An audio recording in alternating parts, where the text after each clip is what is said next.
Welcome back, everyone, to another session of Crituitous RP. You may have noticed something different. I got a new haircut. Got a bit of a style difference. It looks great. I have technical restraints right now that mean that I cannot use camera for tonight's stream. So you'll have to make do with this wonderful piece of art, courtesy of our resident artist, Casey. Definitely check out her Twitter for more glimpses of the stuff she does. She's an incredible artist. So before we get started with our grand adventure tonight, we are going to, first of all, we'd like to thank our newest followers, our newest family members, and that is Ithacus66, Max McDowell, and I Don't Like You. And I'm sorry, but That's very judgmental. Like you. I like you, I don't like you. And I hope you enjoy what we do, even though you don't like us. But we like you. Stick around today for our break as normal. We have a Who's That Monster little quiz, fun little challenge for you. And don't forget to check out previous episodes so that you can find out what that monster is. Now, if you like what we do, please follow us here on Twitch. Subscribe to us on YouTube. Follow us on YouTube. Follow us on Twitter. We are at Crituitous RP. You can follow us on Tumblr, where you can read along to out of session but in character roleplaying. A week or so behind, and that is tumblr.com. Nope, that's crituitousrp.tumblr.com. And you can read along with that as it happens live on our Discord channel that you can get access to via patreon.com/Teovant. All right, without further ado, previously on Crituitous RP, our heroes, charging ever forward, slowly but surely, through the Tomb of the Nine Gods. They have learned a number of things about the tomb. It was built by a Serarak. It was built to house not just the 9 trickster gods, but also to house and protect a creature that a Serarak is feeding souls to. The Soulmonger machine is collecting souls and every day feeding them to this creature. Our heroes have, by way of meeting and becoming inhabited by trickster spirits, have learned a little bit more about the nature of this tomb. Each trickster god, while they may be helpful in some way and provide additional powers to the party members, their tombs are situated in such a way that the traps are designed to kill adventurers and feed their souls to the machine below. We now know that the machine is on the bottom level, the 6th level of the Tomb of the Nine Gods, and we know that in order to get to it, the party need to collect 5 strange skull keys. They've encountered 2 keys thus far, one on the first floor, one on the second one. 3 guesses where the other 3 might be. The ones that they collected happened to have a triangle and a square symbol embedded into the back, almost like a key shaped like those old toys that you had as a kid to fit them into the slot. And last week we ended the session after the party found an office for an assistant to a Serarak by the name of Withers. He was a bit of a confused fellow, twisted and broken though he was. He was meticulously keeping notes about the state of the tomb, and he was adamant that the party divulged to him what changes they had made to the tomb as a result of their bumbling about inside of it.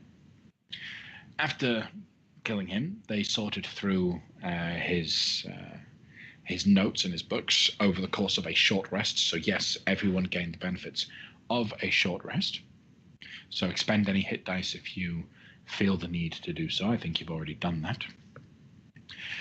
You also learned a little bit more about the tomb. You know that certain magics do not work. The players have a list of the kinds of magics that have alternative effects, and in good time too, because the last thing they need to do is accidentally use one of those spells and find themselves in a heap of trouble. They also find a number of journal entries that give details and information about the tomb, and I will read those out to us all once more. Wither's journal excerpt. The master returns with a marvelous gift, a cast-off creation of the gods, dead and yet not. The all-seeing is blind to its existence, and the mother of illusion looks past it. Sweet irony. The master hopes to raise the creature to power by glutting it on souls. The master has brought the Suon sisters here to nurse it, and to help build the device needed to feed it. As for me, I am only saddened that my studies shall one day come to an end. I owe the master much for the time he has given me. I can only work harder in the little time that remains for this world. Other bits of information, though not as intact as little excerpts to be read, seem to indicate thusly. After Acererak murdered Omu's gods, he enslaved the Omuans and forced them to carve a grand tomb under one of the cliffs surrounding the city. The Archlich devised brutal trials for each burial chamber and sprinkled riddles and illusions throughout to deceive intruders.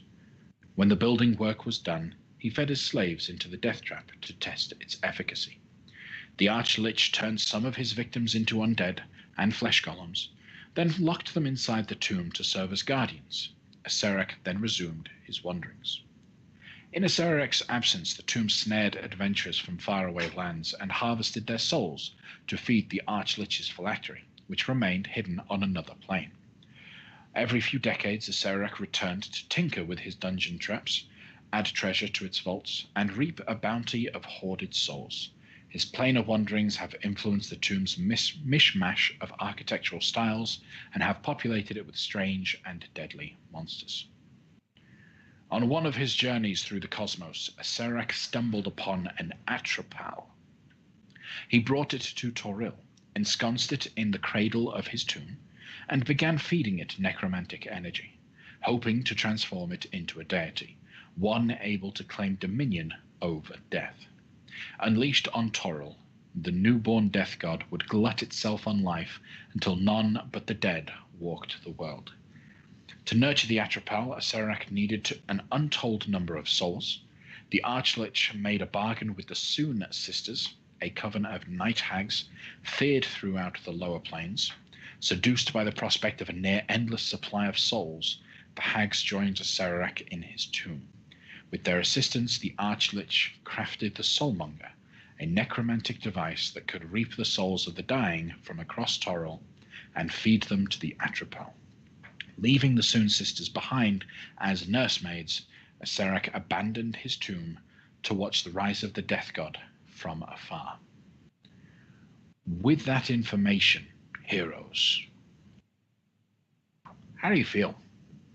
What do you think? What are you doing? I think I'll mention to Laszlo, say, Captain, these journals seem to suggest that Acererak might not be here. It seems like he only visits the tomb from time to time. It's also possible he is down there, but I just wanted to prepare you in case we go through all these levels and you don't find your quarry.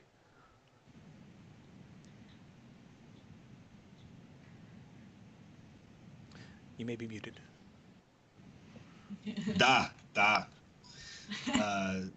Certainly the desire is to destroy Acererak, but if he is not present, then destroying a source of his power or destroying some form of his machinations is the next best alternative, no?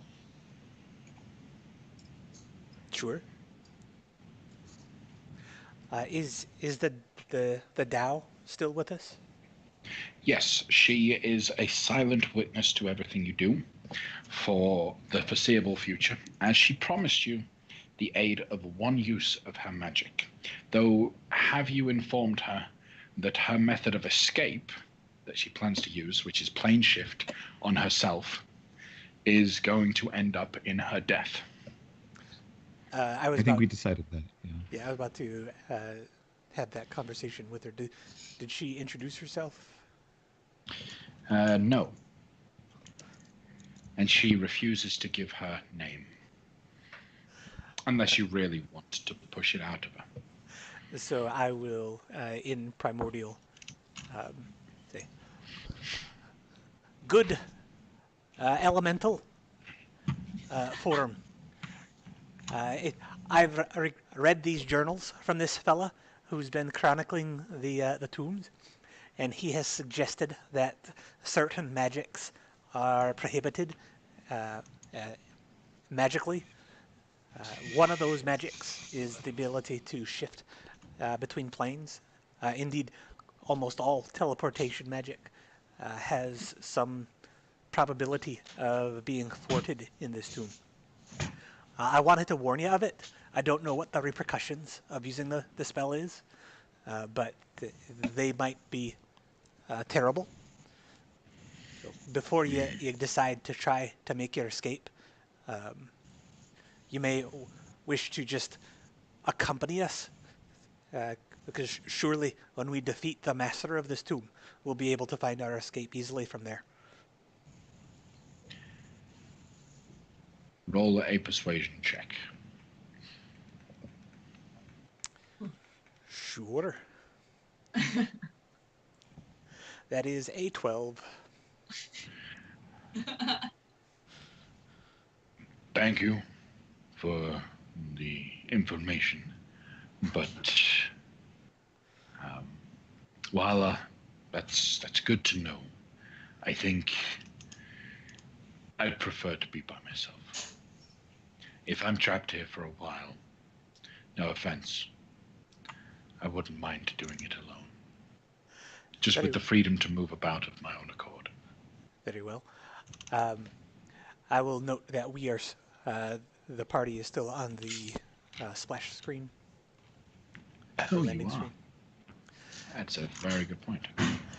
And I'll continue my conversation with this Tao and say, additionally, not that we need it, because I have the ability to speak the primordial tongue. I note that you have the ability to cast the spell tongues. So if you had any desire to speak with the rest of the party, this would certainly facilitate it. But of course, this is not the spell we are requesting of you. This is just something I've noted that you have at your disposal. She turns to Pijo after the group. No, Pijo understands primordial, doesn't he? He speaks, Terran. I think it's Terran, yeah. Okay. Then in which case, because she targets someone specifically that doesn't speak Terran in this moment. Let's go with Carmen. You don't understand primordial or speak Terran, do you? No. Carmen? No. Okay. So she looks right at you and begins to talk in primordial. Her facial expressions, she scowls, raises a hand, points at Carmen a few times as she's exclaiming very loudly, shouting almost in this Terran language. But what she actually says is, I think it'll be more fun to not be able to be understood by everyone. Piju laughs a little bit when he hears this. Oh, look, I have another friend. Yay. I think she likes you. You think she likes me because her face doesn't look like she likes me. No, that's fine. She likes you. She's got what we'd say a resting unhappy face. A resting lich face? Yes, a resting lich face.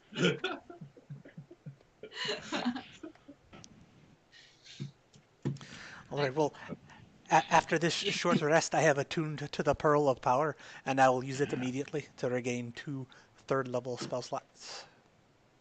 Okay.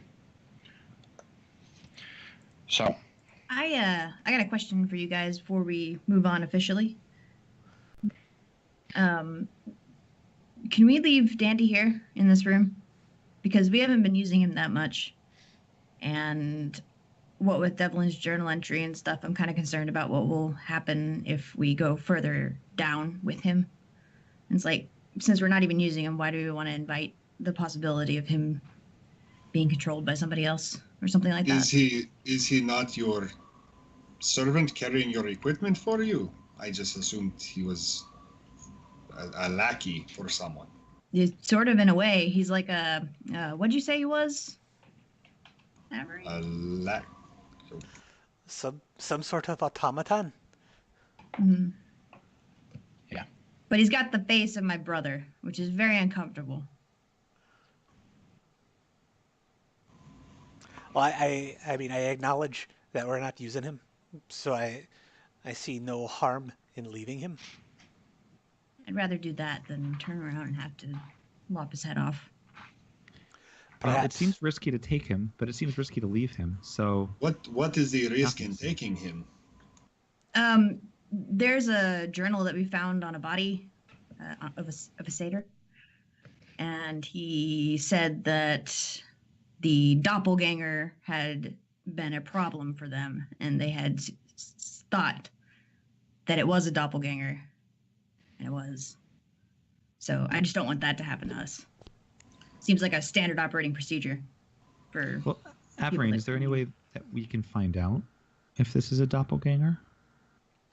you guys have already double-checked and done everything that you need to. You're absolutely confident that Shargo is effectively just an empty husk that looks like... Oh, sorry, Dandy is an empty husk that just looks like Shargo. But the threat is fairly obvious that being an empty husk with no mind at all, very easy to be controlled. Yes, the risk is that he'll follow anyone's direction.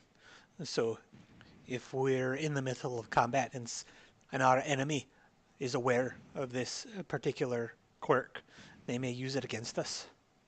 Oh, that's bad. Because when I went down to get Zola, there's this big swimming leech thing, and it tried to get inside my brain, and I didn't let it. But it tried. And if Dandy doesn't have a brain, then that means that this thing can just get right in there, and then that guy's really strong, and I don't like getting hurt. And I don't think any of you guys like getting hurt, except for you, Captain. So we should leave him here. Yes. Do we not wish to consider using fake Shargo as a receptacle for one of the gods? That's up to you guys if you want to carry him along for that amount of time before we find one. Well, I think the ideal scenario is that we find the gods that we are particularly have an affinity for, and that we establish this partnership between us. And if we do so, that means that the ones that are left, the ones that we are not particularly keen on creating a partnership, one of them would be in Shargo. And if one of them are in Shargo and we don't feel entirely comfortable having those in our own selves, I think that might be an opportunity for mischief for one of these gods.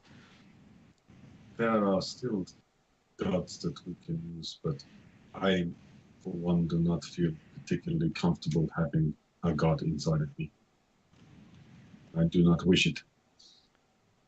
So there are good gods that we could use to possess Shargo. I only suggest because I will not have it myself. Well, there's still risk there because Moa said that they could be dispelled from their forms. And if we go down and there are some high-powered witch people down there, then they'll probably be capable of messing with that. So It's still a risk. Well, maybe we can keep him for now, and we're going to find more of these tombs. There was that monkey one that I don't think we liked, but there's others that we know of that we can get in there. And, maybe Obalaka would feel safer in a stronger body and would feel much more prudent in there. And Peter's kind of like trying to convince Obalaka, like, you want this, but you want this. No, I think it would be better to be in your form because you're easier to break. You're more risk averse, so we'll be safer in your form. Oh no, honey, if I'm in I don't know if you've met me. If I'm in a bigger form, then that bigger form might charge into more danger. I don't want to deal with that. But risk averse before, an hour or so ago, and me didn't really go along very well, and. But now we can get along great. We could, or. Don't you like me anymore, Pijo? I am very honored that you forced yourself inside of me. And that's all he says. And this is all out loud, like to. Well, one half of the conversation is out loud. Well, yes, yeah. My half is out loud. And that's where he ends it. Okay. So, what would you guys like to do after your short rest? You've got one more space that you haven't checked out on this floor. And then you could go, well, other than jumping down the black hole. And for some reason, I don't think you guys are likely to do that. I don't take falling damage. What? Jump down a black hole. That's not a fall. If that's something besides falling, that could be a problem. So still on the topic of our automaton, I understand the pros and cons of keeping the fellow with us. I'm inclined to err on the side of caution, given the dangers in the tomb. I mean, it is a group and party resource, so I don't think this decision can be made unilaterally. So I say we put it to a vote. All those in favor of bringing Dandy, show of hands. Someone's going to have to tell me how many hands there are. So far, none. Wait, One. maybe one. Two. If you could, just saying, conditionally, we should actually use him because I don't think Zola always likes that he's just here. So we should actually respect that he's here if we bring him. All right. Let's keep him for a little while. I'm not saying we should keep him continuously forever. Just maybe let's go to the next level and see. And if just take it as it comes is my only thought. All right. That's 2 in favor. All those opposed to bringing the automaton?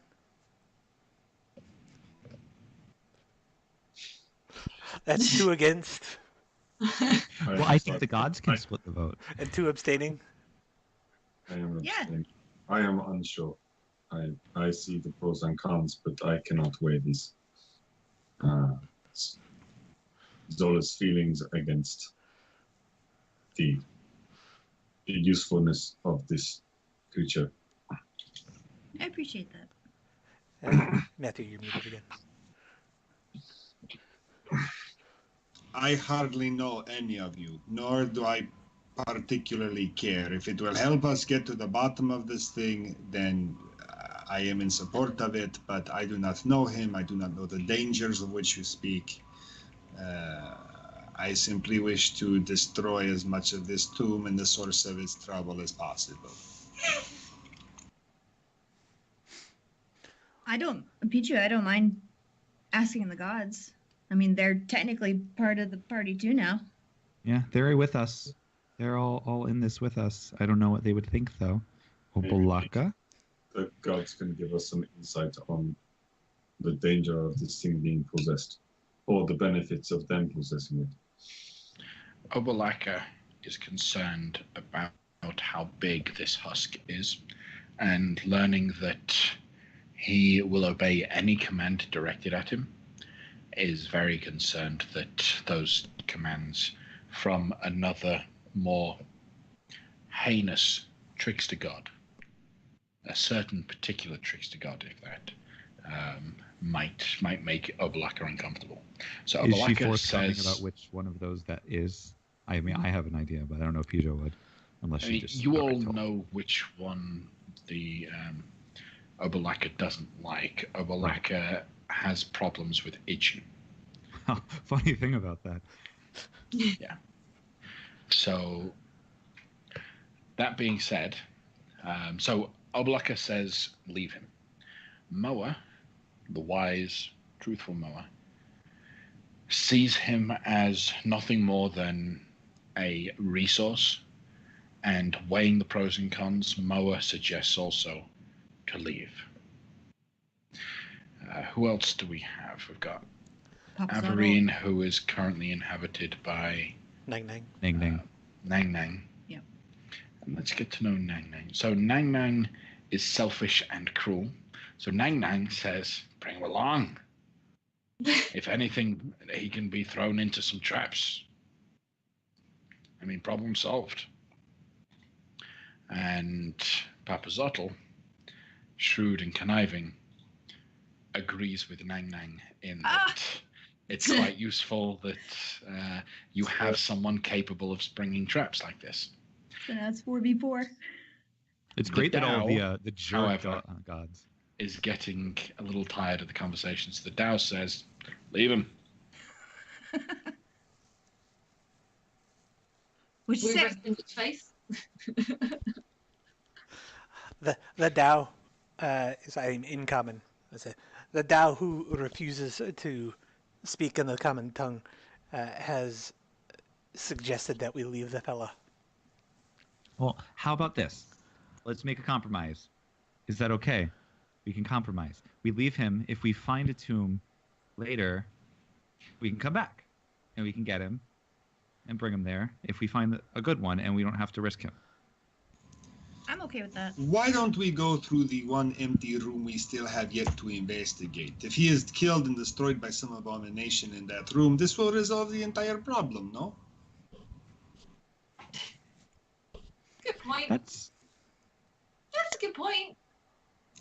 Onward and upward. If we are all done resting, I stand up. There is far too much talking. Let us go check out this other door. It is onwards and downward. We are going down. No, there is this other door we have yet to explore. Yes, we will go down, but first we will check out this other room. Do you guys want to see what we can see in the well now that the Black Skull is with us? good idea.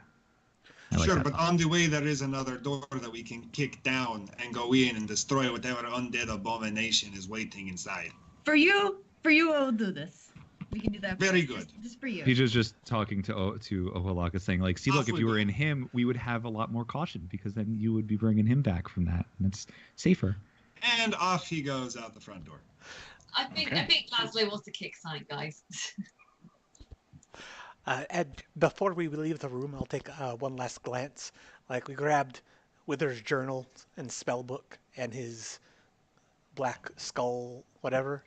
Is there anything else of that I might find it interesting in the room? His pet skeletal bird. Didn't I kill it You might by have killed accident? I used the lightning arrow, and it has the area effect. it. Yes, so you did end up killing it. So there's just a Then no, there's the carcass of a skeletal pet, but no, nothing of any particular interest. Very well. Can we check the traps on the door and listen for anything inside? Usual stuff. Absolutely. Captain, do you do that? Being that you're in front? I stop at the door and look at it. I'm not so stupid as to kick it down without looking at it. Does it have a lock on it? Is it a flat door? All right, so since you're giving the opportunity, I had the impression you might just kick it down and just charge it. I mean, I am Since walking you're that giving- direction, but I will look at the door if there is a lock. If it is a flat door that looks completely normal, I will kick it down. If there's any lock or door or hinge, maybe There I would say, isn't- hey, There isn't any particular lock on the door that you can see, but if you do take a moment to breathe and question the door first, anyone in the party can roll a perception check or investigation. I rolled a perception.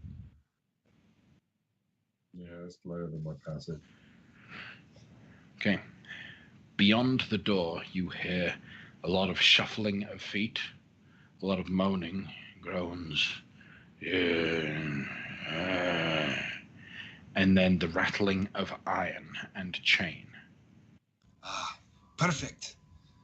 I believe there are likely undead or other abominations behind this door, which must be destroyed. Everyone get ready. I will kick it down, and I will make a shield for everyone, and you can all kill whatever is inside. It will be marvelous. That doesn't sound marvelous. That sounds dangerous. Ah, very down the good. door. You are ready? Kick down the door. Okay. The door flings open and waves inside. All 5 of the tomb dwarfs inside tilt their heads and turn up to you while simultaneously going, What We're you not can here to see in hurt this room you. is a bunch of old wooden benches along the walls. There are shelves above them. Everything is covered in gears, chains, trap components, and cages filled with rats. Lit iron braziers hang from chains from the ceiling.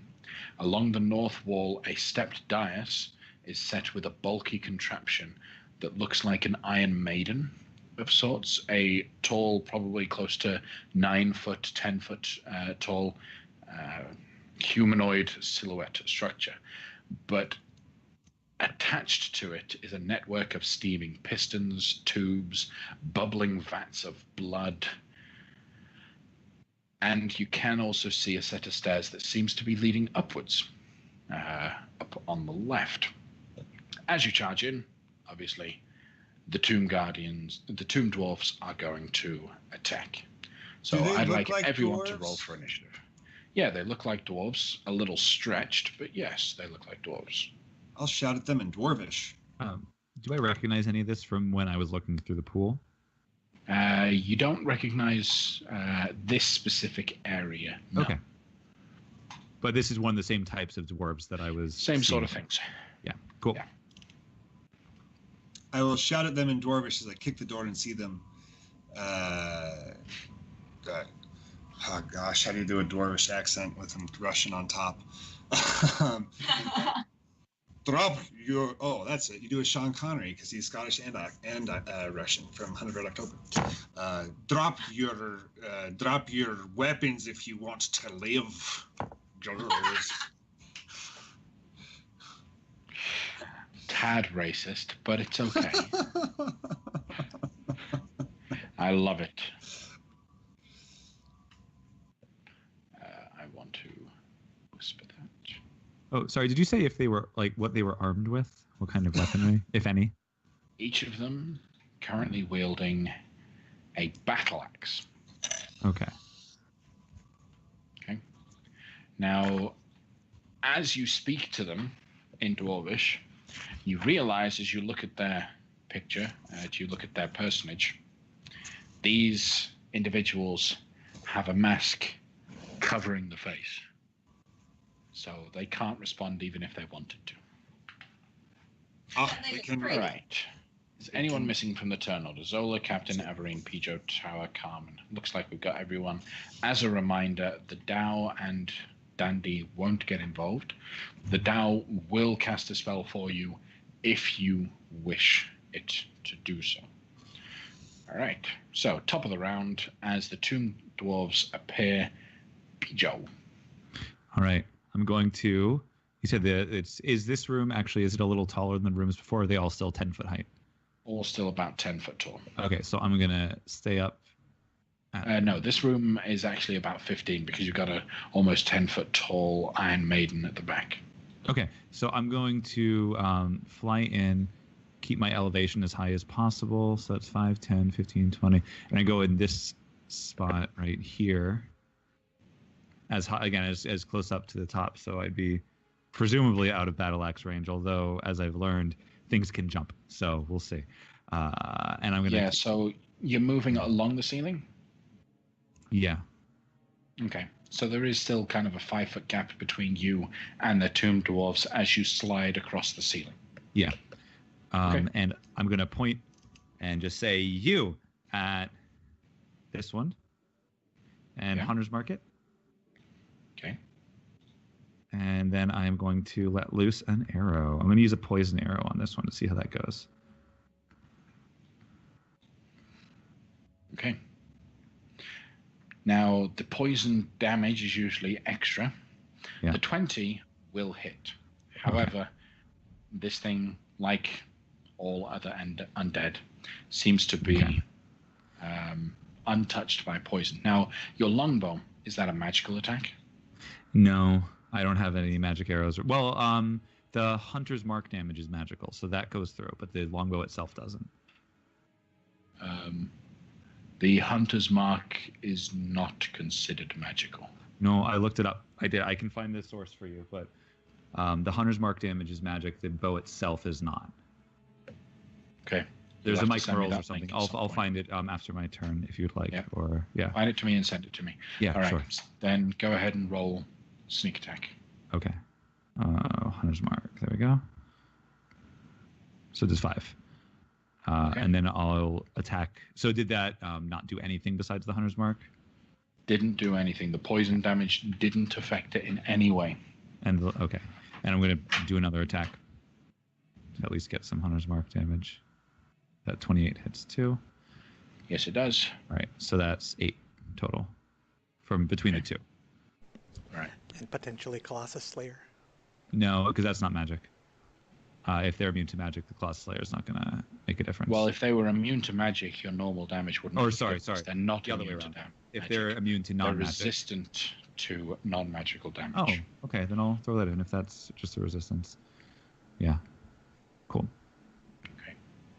So an extra 2 points of damage. Okay. Fine. Anything else from you, Pijo? I'm just going to shout back. They don't seem to care too much about my arrows, probably because they're not magic. Maybe not, but just letting y'all know. Time for a fire sword, maybe. I don't know. Okay. Then we move to Zola. Cool. I will get here, and I'll spring to the ground after noticing that the ceiling's a little bit too high to do combat on it. And I will unleash on this first guy here. Okay. So your first attack is at advantage because you are invisible, but then it makes you visible. Yep. So So 21 is going to hit for 12 points of slashing damage. And 20 points on top of that for sneak attack. Yep. And then I will Heavily wounds him. actually use my bonus action to attack with bookmark. Wow, 31. That's pretty high. Yep, that will definitely hit. Cool. And then I will retreat, and I will kind of slither along the wall and then back up onto the ceiling as I go, and I'll actually end up right above the tower. Okay. All right. Thank you, Stephen. For those interested, he did link me a tweet from Jeremy Crawford where he did clarify the damage dealt by Hunter's Mark spell is magical. Cool. Then it applied as we've done so. Thank you. Right. Anything else, Zola? That's it for me. Right. Captain. Captain is going to run forward and put himself right there and provokes 2 opportunity attacks along the way if they want to take them. Yeah. That's a natural 20 for the first one. Hits. You take 10 points of necrotic damage.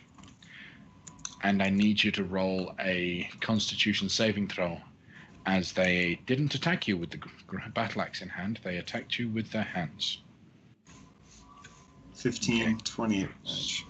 So no ill effect there. The second one is a 19 to hit. Miss. Okay. Right. Now what are you doing? I am just going to use a reaction to turn on my flaming sword. So now it's on fire. And I'm just going to attack the guy that Pijo has already marked.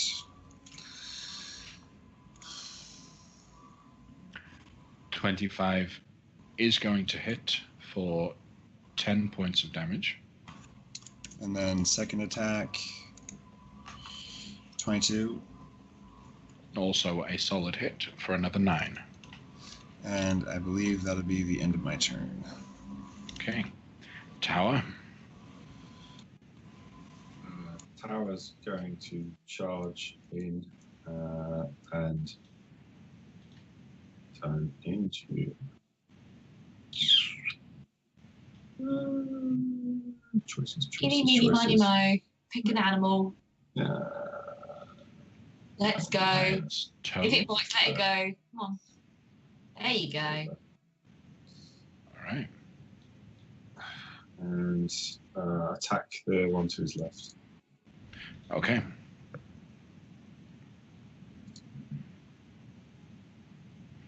Nice. That will hit. Okay. That is 9 magical piercing. Yep. With that strike of the teeth, you bite deep into this creature's neck, and it dies. Sure. That's Tomb Dwarf down. Right, and then I'll continue forward to here and attack the one to the right with the same.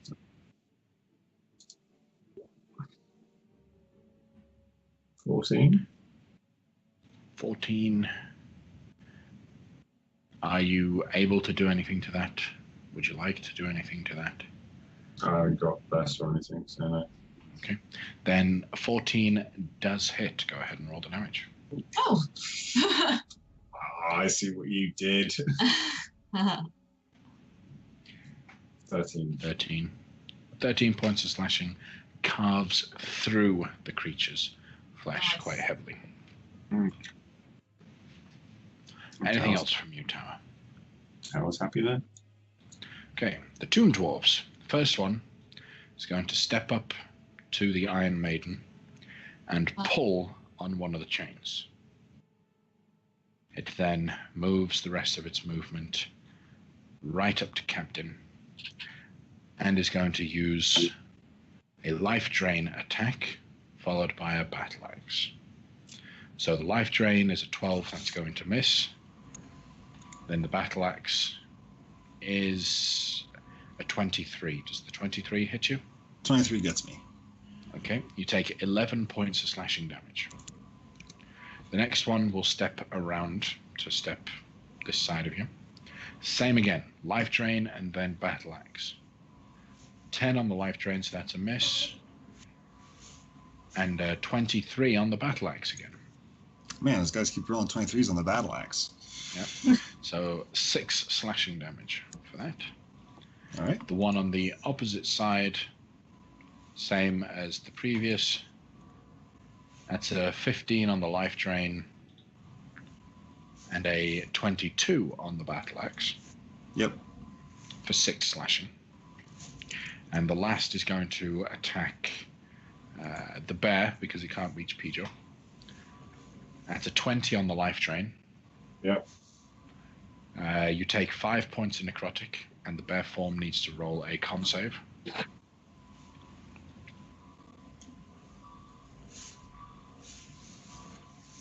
On. 20. Okay. All good. No problem.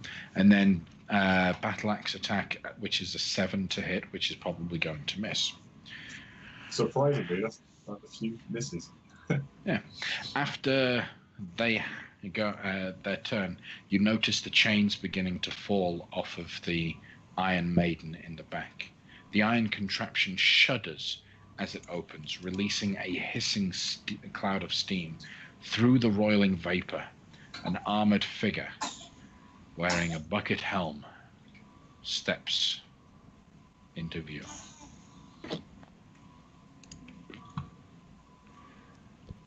Averine, what do you do? So Averine will run into the room. Oh, that was not Averine, that was Carmen. Like so. And I'll see that figure at the end of the room. Is that the same kind of thing we fought last session? Same kind of thing you fought last session. It is the large iron clad creature. All right, then I'll throw a firebolt at it. Okay. which is this thing. 29 for 18 damage. 29 skims past over the top of the Tomb Dwarf's hair, singeing it a little bit as it hits the Tomb Guardian for 18 points of fire damage. And last time I cast a firebolt at it, you indicated there was some sort of reaction. Can I perceive that same reaction and then try to guess what it is? Absolutely. Roll an intelligence check. With advantage, because you've seen this previously. So straight intelligence? Yes, straight intelligence. That's the same, 22. Yeah, it's okay. Cool. So you can understand now categorically that these Tomb Guardian creatures, for some reason, whether it's by the way in which they are actually formed or crafted, they have an aversion to fire. If the Guardian takes fire damage, it has disadvantage on attack rolls and ability checks until the end of its next turn. So I'll call out, the bucket-helmed creature doesn't like fire, and I will be done with my turn. Okay, Carmen. Okie doke. I don't have any fire, but I can do.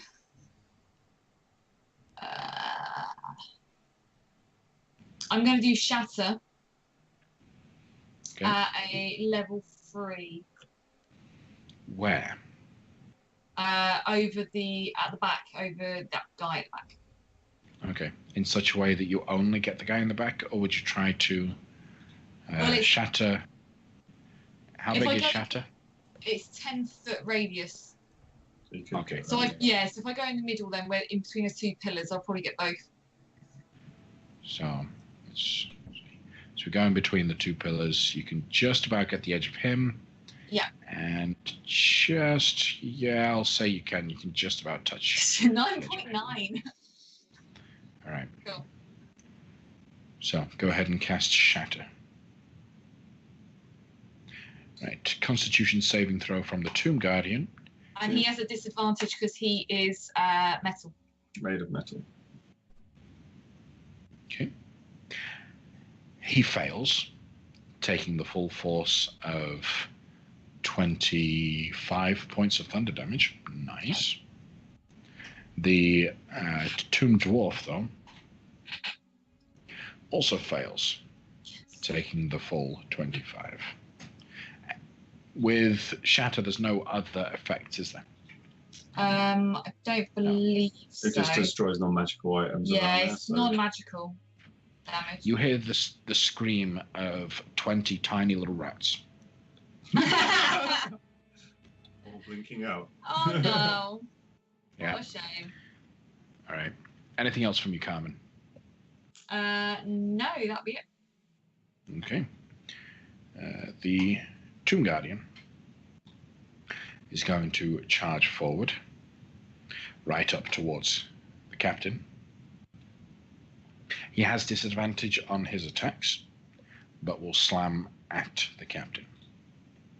That is a 25 to hit at disadvantage. So that's 14 points of bludgeoning damage. You got 25 at disadvantage? At disadvantage, yep. Ooh.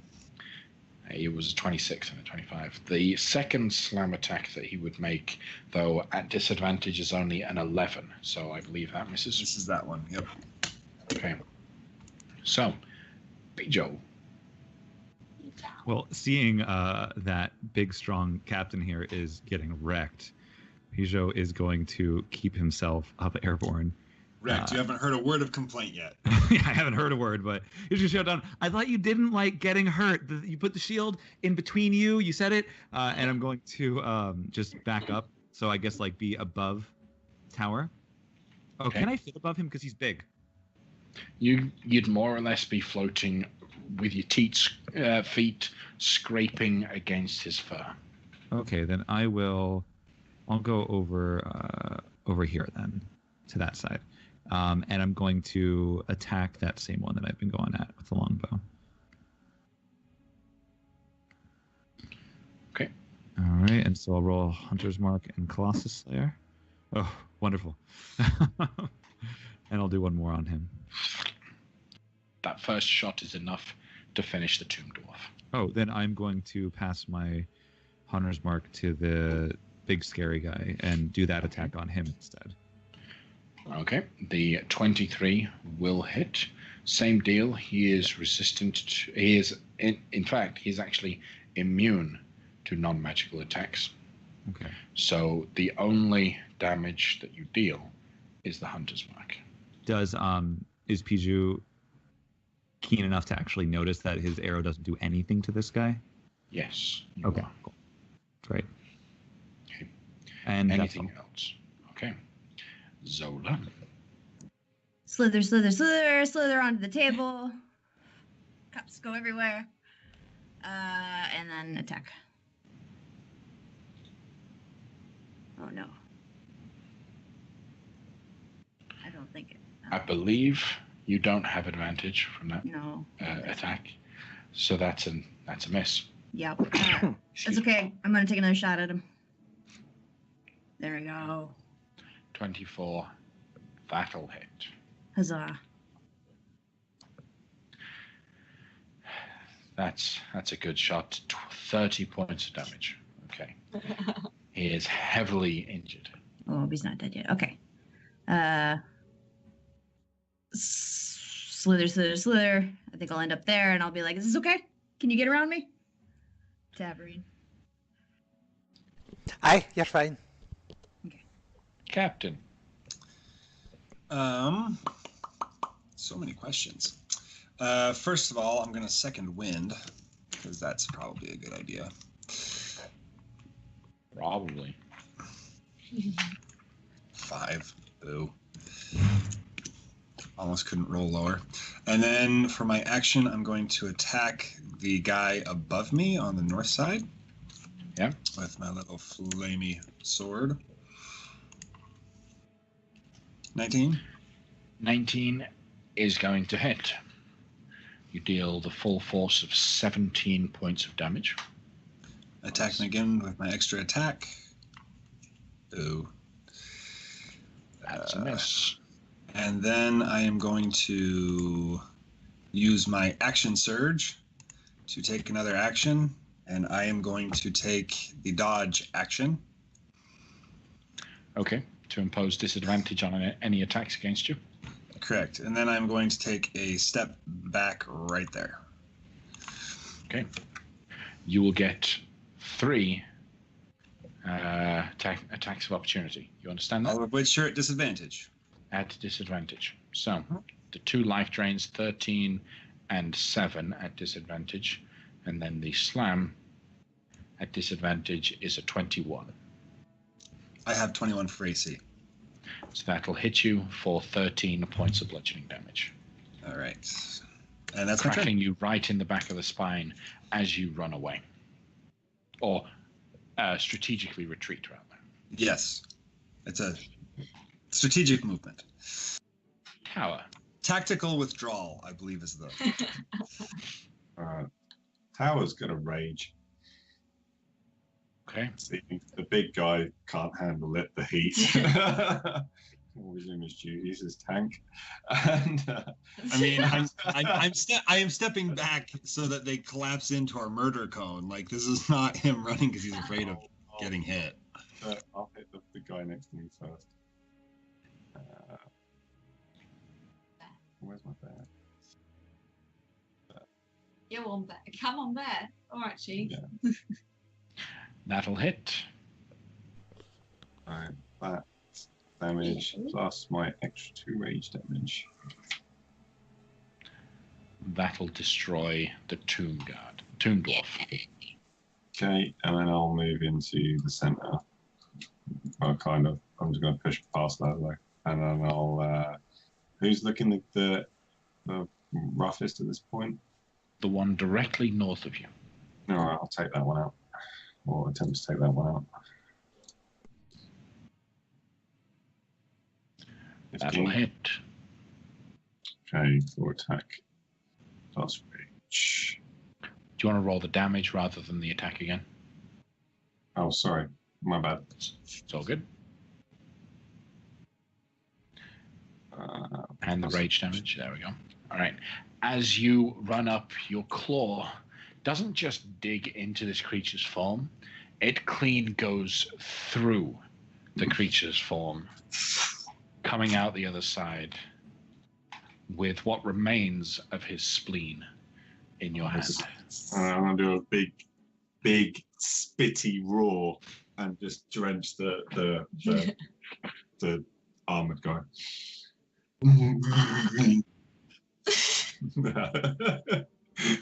That's not a spitty roar. I was expecting something else. No, I was trying to be a bit more funny. Okay.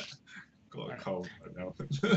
We still have one tomb dwarf left, and he will fight to the death in support and defense of this tomb. Good for him. So, life drain attack, that's a 21 on the bear. Yep. For 8 necrotic. Are you resistant to necrotic because of your rage? No. No. Which totem are you? Barbarian. I'm not totem. I'm level 1. You're level 1. Then never mind. So 8 necrotic, and the bear needs to roll a con save. The con save is 12. No. 12. The bear's hit point maximum is reduced by 8. Okay. Is fine. towers?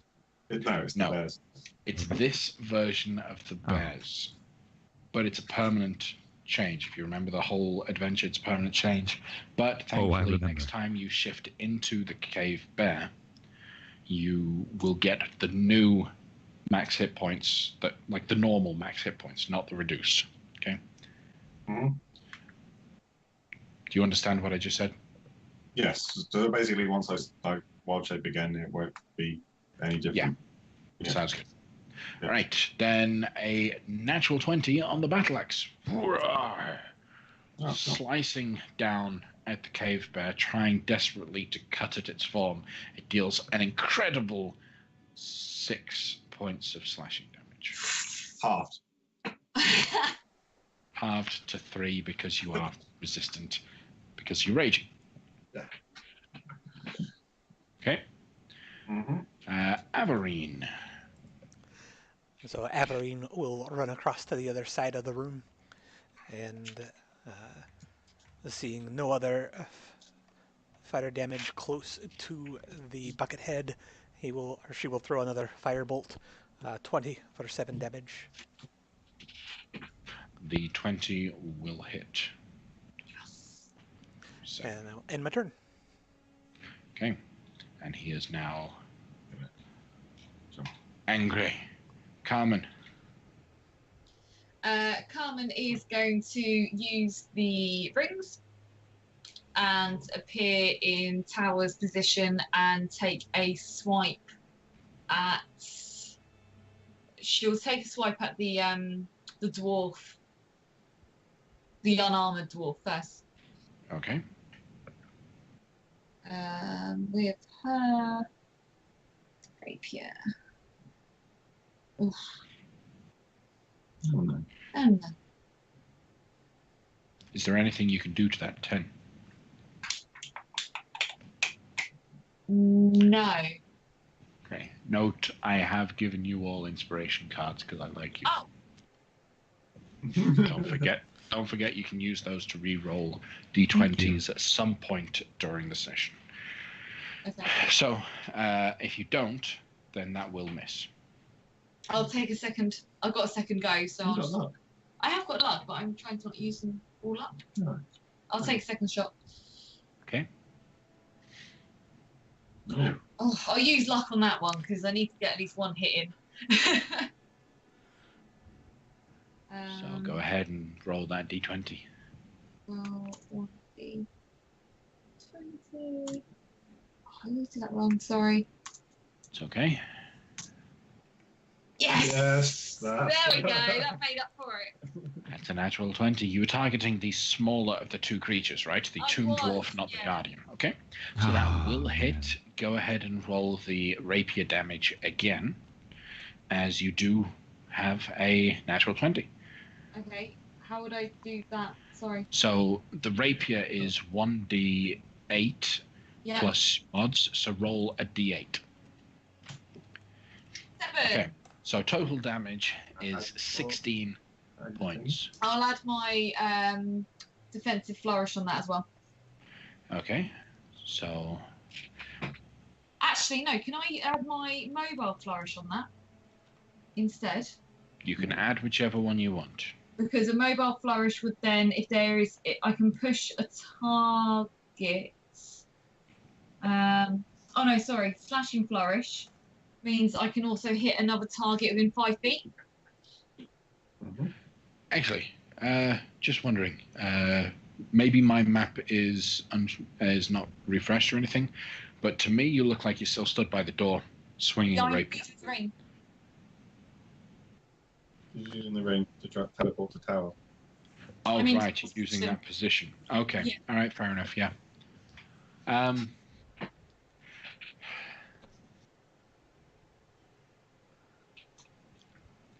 right, so before you decide to use this, which allows you to make another attack against a creature within 5 feet, you use a charge to be able to do your initial attack from, or your attacks from his position. In order for you to do this, you're going to need to use another charge. What charge would I be using? Because I've used so I used a luck to re-roll it, and then I'm using a bardic inspiration for my slashing flourish. I'm talking specifically about the rings. Yeah. Oh, okay. Yeah, okay. You are acting from tower's position, so for you to make an extra attack from that position, you need to use another charge. So go ahead and roll the damage from the slashing flourish a second time. So it's another d8, so roll another d8. Okay.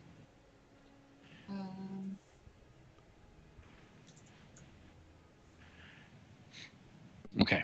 So that would be a grand total of 21 points of damage. It's non-magical, correct? Yes, correct. Yeah. All right. So it's resistant. It only takes 10 points of damage. Now you use another charge in the ring, and you then attack another creature within 5 feet of that one, which is the Tomb Guardian. Go ahead and make the attack. The 8, yeah? Well, no, you actually make a full attack. Oh, sorry. Okay. Sorry. If the attack is non-magical, it might not be worth using the charge from your ring because it's immune. Have you seen that? Good point. Did you see that happen? I didn't. Hang on. I thought Thus it was. far, the only individuals that know. Right. Thus far, the only individuals that know that it is immune are those that have dealt damage to it that it has been immune to, unless they have announced it to the party. Now, I didn't announce it. You didn't announce it, so no one else knows that it is immune to non-magical bludgeoning, piercing, or slashing weapons. This isn't a second attack. It's not a second attack. It's just it's a flourish, which kind of just, because they're standing next to the person, it's kind of like whipping your sword and getting two people in one strike. You deal damage to any other creature of your choice that you can see within 5 feet of you, as well as the extra damage on the attack. So basically, you're combining the one attack as a big slash. Yeah. It's not a separate attack. Right. Okay. All right. Yeah. Fair enough. It takes no damage then. Doesn't really matter. Doesn't use an extra charge. Sorry. When you said that you get to make another attack against a creature within 5 feet. No, apologies. No, right. My bad. Sorry. Anything else from you, Carmen? No, that'd be it. Okay. The Tomb Guardian starts its turn with a certain number of hit points or fewer and goes into a mad rage. Bloodlust fills its eyes while blood and some sort of orange ooze drips all over it. It's going to roll a d2. On a 1, it's going to go for Tower. On a 2, it's going for the Tomb Dwarf in front of it. Pijo's like physically holding vomit into his mouth right now as this thing starts oozing out of its eyes and everything. It's not good. It slams twice against the Tomb Dwarf, cracking the Tomb Dwarf in the face, knocking it to the floor.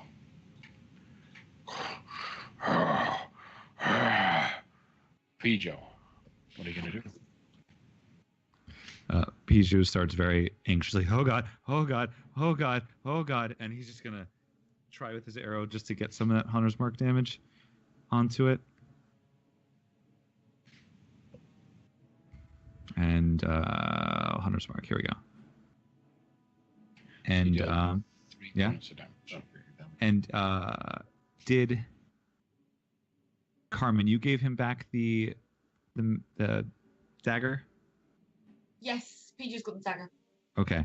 I'm going to use an item interaction to grab it and chuck it as a thrown item at the guy. Okay. Because that's a magical dagger. It is a magical dagger. Yeah. Dex attack.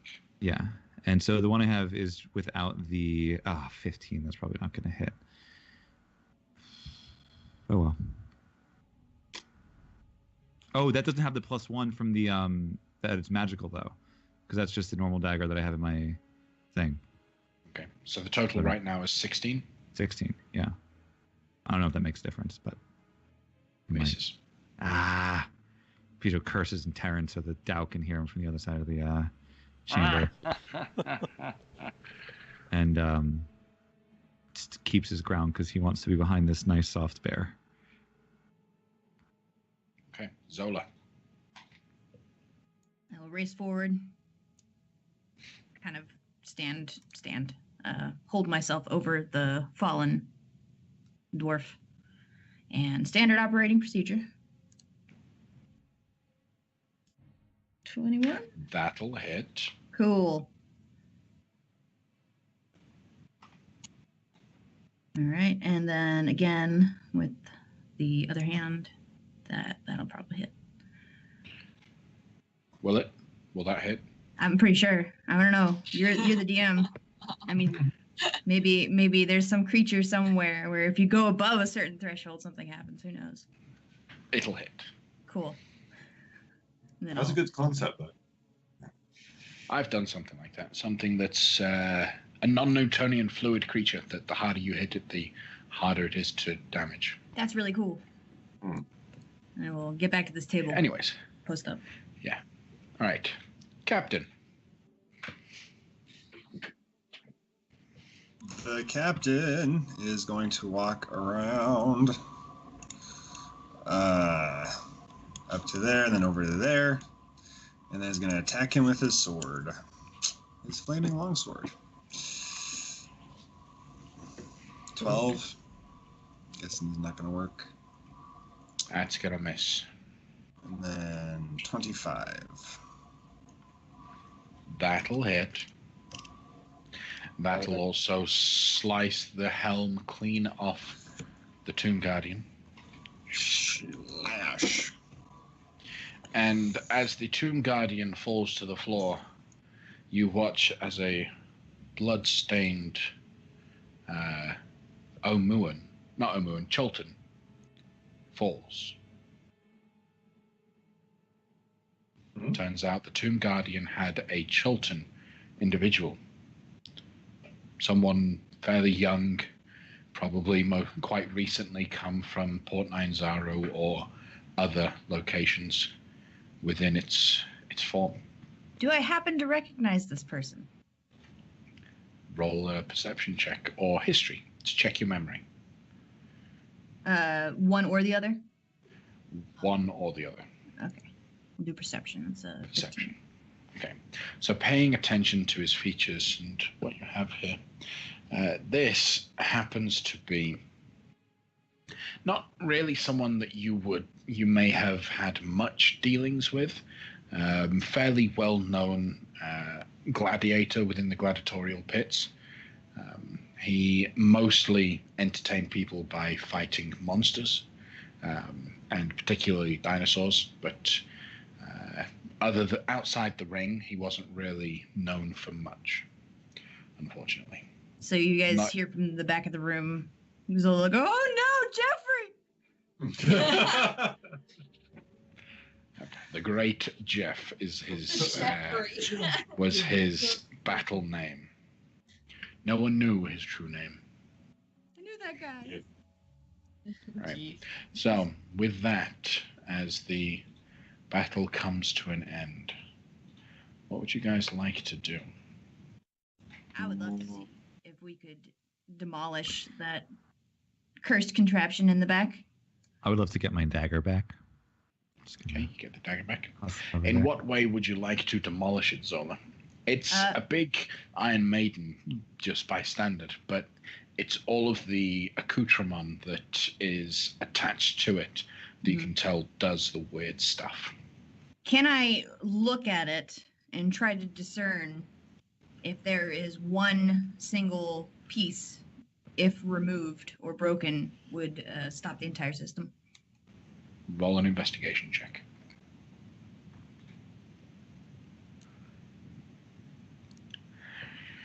It's very intricate. You can't tell if one thing in particular. You can see a bunch of things, but not one in particular. Specifically, there are three aspects to it. An intake valve that pumps in this strange orange fluid, an output valve that pulls out blood, and then a gear system that attaches the actual armor plating to the individual. Okay, I think the best bet is with the orange intake stuff. Okay. So you pull it out. No, I don't. No? No, How I do will you- hit that with a sword. Okay. You hit that with a sword. Fair enough. Whacking at it, the orange intake input valve slices clean off, and it begins to just spill all over the floor. With no pressure on this side, it begins to just keep spilling and spilling. Can I see if I can tie a knot in it? Is it flexible enough to do that? It is somewhat flexible, the tube, so you could try that sort of thing. You can at least stem the flow of it to some degree, but to do it without touching it is going to be very difficult.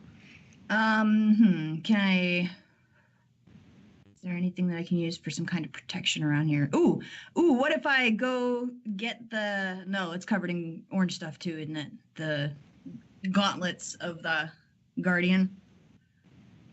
Yeah. Hmm. I mean, if you've got a bit of cloth, you can just put the cloth over your hands. That might work. I don't have a bit of... Wait, no, I got my little bottom half wrapping thing. So I'll Yeah. use that. Okay, so slowly removing another piece of clothing. You tear it off, you wrap your hands in it. You are able to touch it without it causing any sort of lingering effect to your hands. You tie up the knot in the tubing, and it stems the flow. Great. Okay, you feel confident you have stopped this, at least until someone undoes the knot and retapes the pipe to the Iron Maiden. Maybe I can bash the intake, the female portion of the intake, so that it will be very, very difficult. You'd have to actually work the metal in order to put it back in. That could work. I'm gonna do that. So start bashing at it. Yep, it'll be done. Cool. All right. What's your passive perception, Zola? 21. 21. Okay. While you're over there, something does catch your eye. A little glint, a little shine of light blue. It looks like a lantern, like any other lantern you have, but it has a spectral look about the inside of it. Where? It is just on the left side on top of the bench. Hey, Piju, shiny. Piju is intrigued by the shiny. He's going to look at the shiny and see if it looks like a dangerous shiny. I don't know what kind of roll would be able to determine that. Well, to determine whether or not it's shiny, I would ask you if two it's shiny. tiny white hands pressed up against the inside of the glass, banging against it like a creature trying to break out, would that be scary? Yes. Not another one. Then it's a scary little thing. Oh, then Piju's like, oh, no, Zola. Averine, there's a scary magic looking thing over here. You should look at it. I'll look at it. Is it like the Dow's trap? It looks similar, but a little bit different. For one thing, it looks like a functional lantern. It's definitely giving off a magical aura, and the light that it is giving off is a strange blue hue, as opposed to any other light source that's in here. You can't really see the full physical form of whatever might be inside. It definitely looks spectral. And it has, the only things that are really focused are those two hands that are banging against the glass. Well, I will reach out and grab the lantern thing. Okay. And if I'm still alive, You are still alive. I will cast. However, as you touch it, you can now see fully the spirit that is trapped inside. You see a small female moon elf trapped inside. So it's like a ghost trapped in a thing. Looks like a ghost trapped inside a lantern. And it's a female spirit that you can see. All right, I will cast Identify on the lantern. This is a ghost lantern. It requires attunement. A restless spirit is trapped inside this lantern, and while holding the lantern, you can command the spirit as a bonus action to shed bright light in a 30-foot radius and dim light for an additional 30. While holding the lantern, you can use an action to order the spirit to leave the lantern and duplicate the effect of the Mage Hand spell. The only way this would be the only one that works inside this tomb. The spirit returns to the lantern when the spell ends. If you fall unconscious within 10 feet of the lantern, the spirit emerges from it, magically stabilizes you with a touch, and then quickly returns to the lantern. The spirit is bound to the lantern and can't be harmed, turned, or raised from the dead. Casting a Dispel Evil and Good spell on the lantern releases the spirit to the afterlife and renders the lantern non-magical.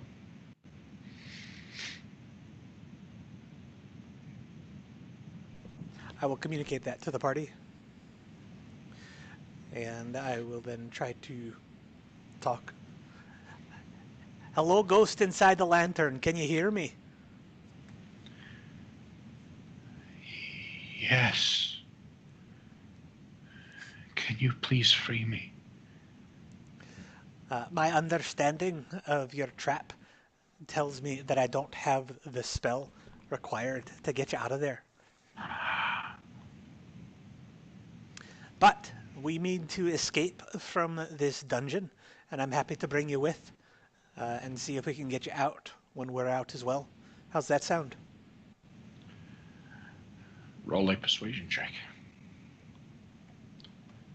Averine and her persuasion checks. I know. You should stop talking to sentient creatures. 19.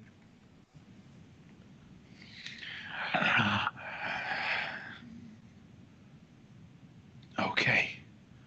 But please, every time I get sucked back inside this thing, it hurts just that little bit more. If you're gonna get me out, please, let it be the last time. What's your name, dear? I'm Starfallen. Say again? Starfallen. Did you know Devlin? Yes. Devlin, is he with you? Devlin's fallen. I saw the name and I thought it was a ship. I had no idea that it was a person. Well, I've been in the service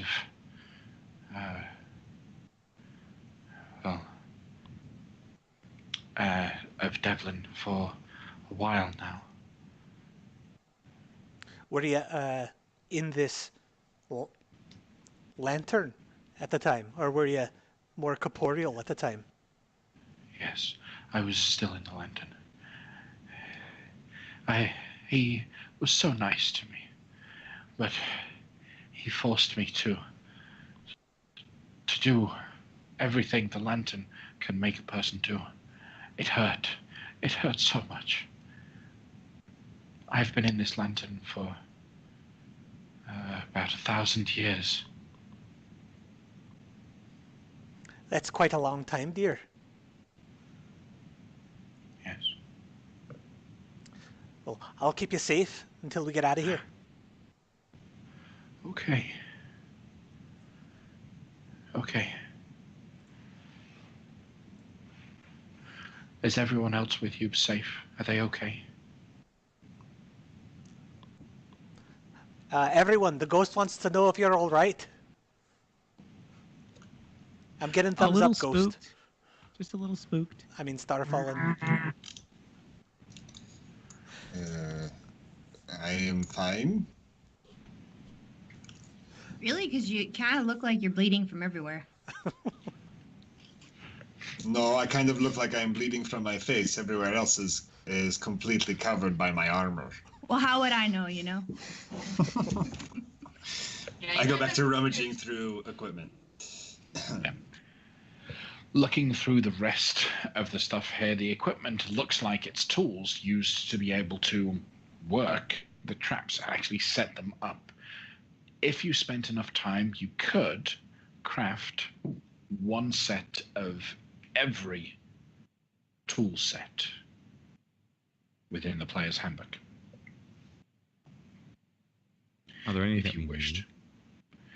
Do you all have thieves' tools? Do you all have smith's tools if you might need them? I don't know. Tinkerer's tools. Brewer's supplies?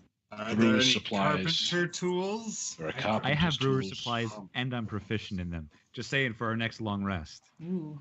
Any thieves' tools? Extra thieves tools for Colin would be interesting. Mm-hmm. There is enough tools in here to craft a thieves' tool set.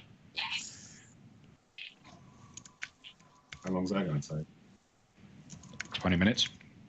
Enough for some people to sit and take a long, short rest. No. Bummer. I'll No, I get. think I came out pretty okay with that. I usually didn't get hurt at all, so I don't know if we need a rest.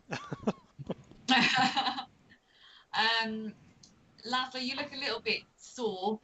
Do you need any help?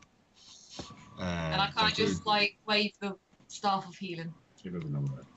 No, but it's a staff. He might kind of. Well, that would be appreciated. In my prior contingent, in my prior military training,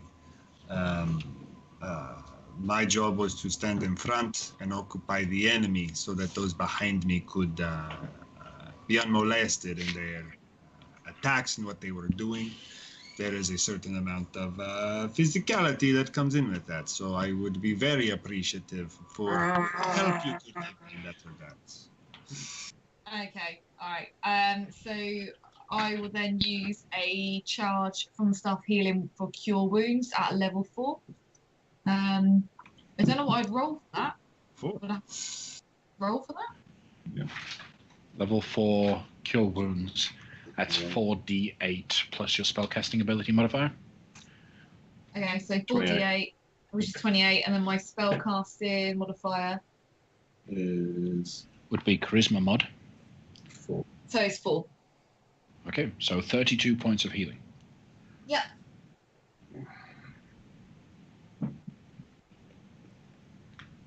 Not bad. That was a really Not bad. Oh, that's not a bad one.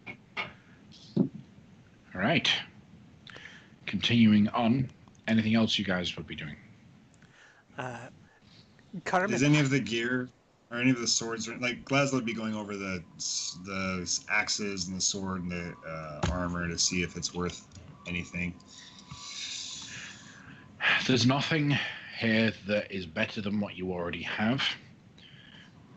You could carry it with you through the dungeon for the sake of taking it with you outside the dungeon, but it's not going to serve you any purpose in here. No, it will get left behind then. I have no use for it. All right. Carmen, I haven't been counting. How are we doing on the staff's charges? So we use we're on 7 now. We've used 2 before this fight, and I've just used that one for Laszlo, so we've got 7 left. It looks like Laszlo took quite a beating. Perhaps if we have the charges use available. Yeah, could do the same again. I feel very better than I did, but admittedly I am not at 100%. You get another same again. You get another 32. 32. I think that there goes all my good rolls in one night, in one go. I now feel significantly better, almost 99%, we could say. So wonderful. I feel wonderful. That is Carmen. You are. Grab your little cheek and you are the greatest. Babushka. Thanks. I'm just gonna pat him on the back. Thanks. You are not so bad. The others I do not know. You are not so bad.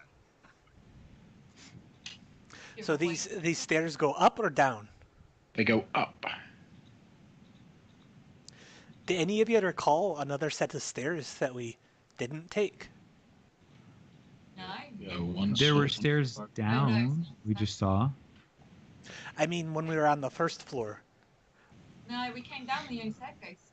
There was that dark area which the first being hidden, and there was a bit of a blank space behind him, but there wasn't anything there from what we could see up there. So I don't know if that would, logically speaking, would that go to that area? Should we take a peek up there? Real quick, can I interrupt something? So, how many charges do you still have with the Staff of Healing? So I just used another one, so that means I've now got 6 left. Okay. You were casting Cure Wounds at 4th level. Yes. It is 1 charge per spell level up to 4th. So you've just cast 2 lots of 4th. You've used 8 charges already. Just now, you used 8 charges. I didn't have that written down. Sorry, I've got Cure Wounds at level 4 for 1 charge on my notes. So, Is it? Because level 1 wouldn't do. Can we just check that? Sorry, can I just check that? Because that's what I wrote down in my notes. Which means Laszlo won't like me so much then. Yeah. Oh, I feel marvelous. All these health that I have, it is so good. Yeah, so if you want to stick with the amount of healing you've given him, then you need to mark off an extra, what would that be? An extra 6 charges than what you had originally thought you had left. And this isn't charges per day, this is just charges ever. Cure Wounds is 1 charge per spell. Yeah, it's charges just ever, but it regains 1d6 plus 4 expended charges daily at dawn. If you use the last charge, though, it might lose its magic. So by my calculation, for you to stick with the healing you've given Laszlo, you have 1 charge left on the healing staff. Okay, no offense to Laszlo, but I would not have given him that much. Right. In which case... You're muted. That's probably a good thing. So take back those last 32. 43. 32. 32. No, she gave me 32 twice. So we're going with that first round of healing, right? And getting rid of the second round of healing? Yeah, we'll do first. Yeah. All right, so you're not downgrading both of them down to 1 charge each. You're just going to apply only 1 lot of charges. Okay, fair enough. If the group agree with that. Although, just a thought, and this is really getting into a more metagaming thought, but if it's 1 charge per spell level, and you get to add your spellcasting bonus to every spell cast, then if you do it 4 times at level 1, that means you're getting +4 to every use, as opposed to...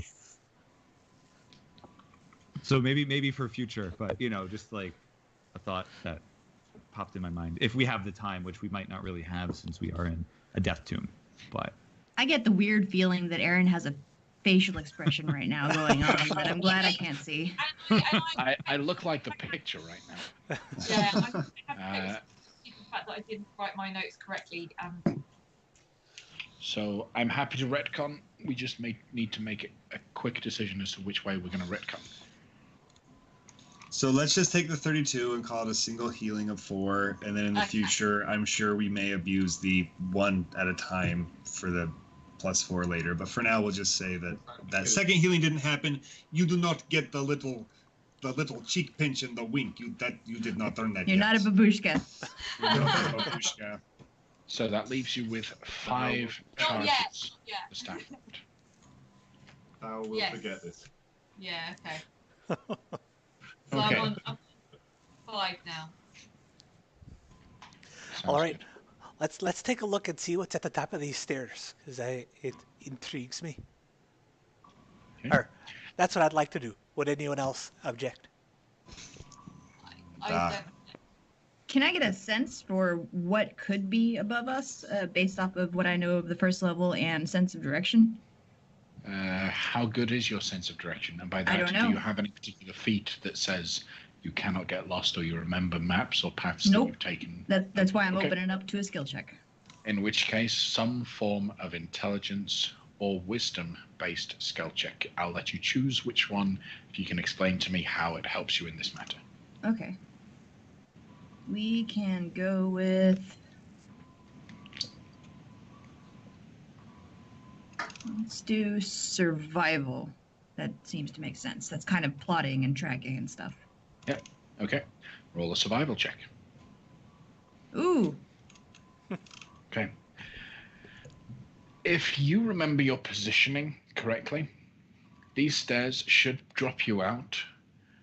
If they go all the way up to the first floor, which looks like they do, because the wall at the end of the staircase seems to be at that particular height, this drops you out into the corridor that passes between the room with the crystal glass and the masks and the magnetic shield. Oh, okay.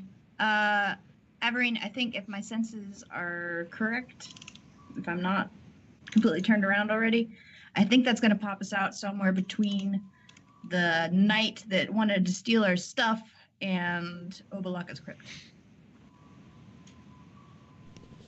Well, there's nothing useful up there, right? No, except for Not those. unless you wanted to go to the fountain. The universe wants us to go to the fountain. We got I another don't fountain. want you to. Just giving you the options, reminding you that it's there. Sure. Okay, no, I don't see a reason to go up there then. Okay. I mean, Piju raves about the water up there, but... All right, do we want It to is go really down this? good. Do we want to go down any of these stairs, or do we want to go into that mask? Or face, not mask, face. Can I go see what I can see with this amulet thingy? Oh, right, Real the quick. fountain, or pool. Yeah, we were on the way there until Laszlo went to kick the door down.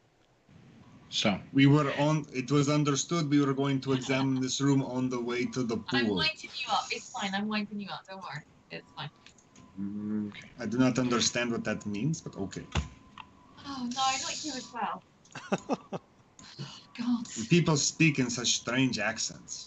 Oh God. okay, so Zola, as you're looking through this, if you go up to the water trough and look into it, now that you're wearing that, the mists begin to clear and clarify. And I need to double check how many there are. Yep. Roll a D3.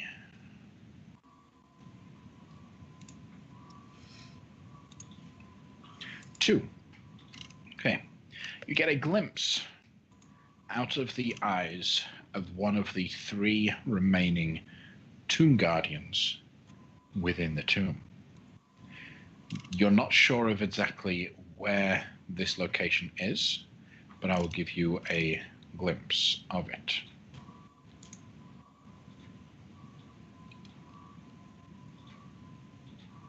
One second, let me grab.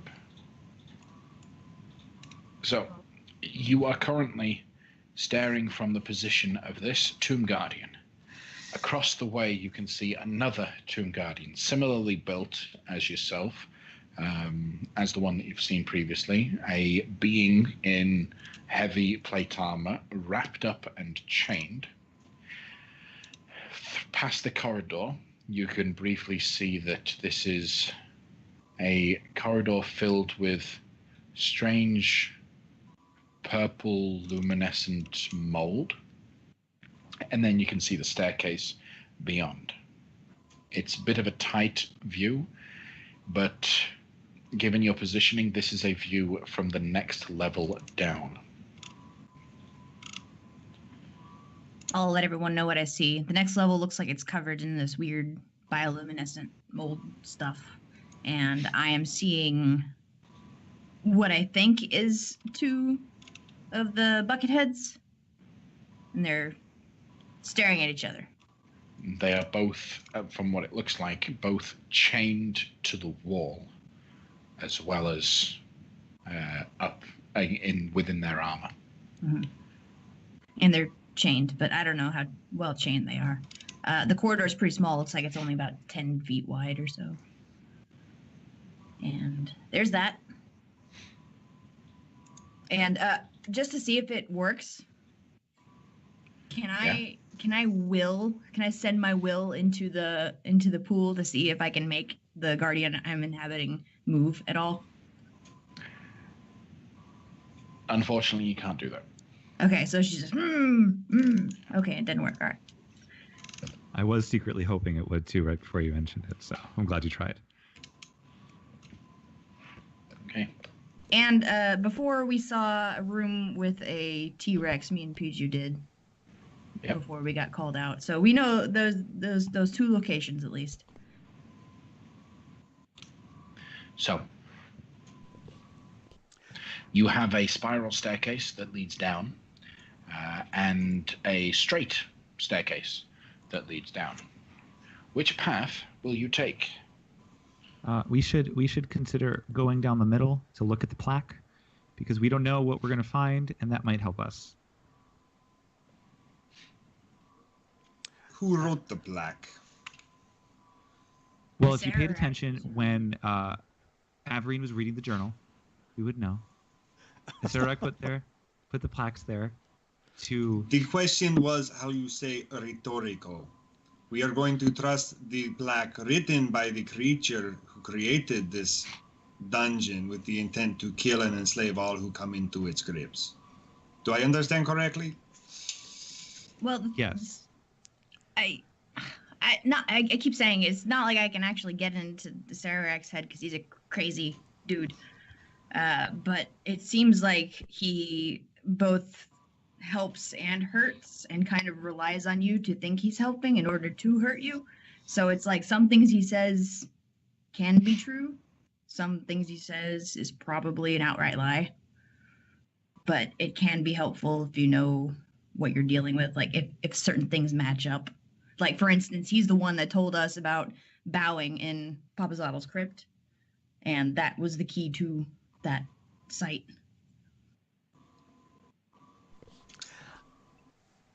If you wish to go find the plaque, go find the plaque.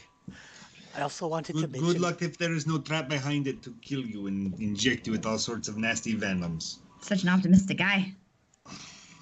The mouth with the darkness in it, I was able to dispel the darkness from the one at the entrance of the tomb. Perhaps I could do the same here, so that we don't have to just hope for the best if one were to jump down there. But if we dispel the darkness, we might be able to see what's in there and decide whether or not it's worth jumping in. Sure. If there's no objection, I will. To do? I have not seen this mouth of which you speak, but again, if you wish to go forward, okay. All right, I'll do that. I will accompany you. Okay, so casting Dispel Magic on the aura of darkness. You can will do need so. to make a spellcasting ability check, as this one has been upcast when it was enchanted. If that is something you can do at a distance, I would stand in front of Averine, like kind of post up with my shield and take the dodge action while she does this, like over my shoulder. And I will use luck to reroll that. And do it again. Boop. 15. Unfortunately, your magics fail to take hold, and the darkness within the mouth stays where it is. Well.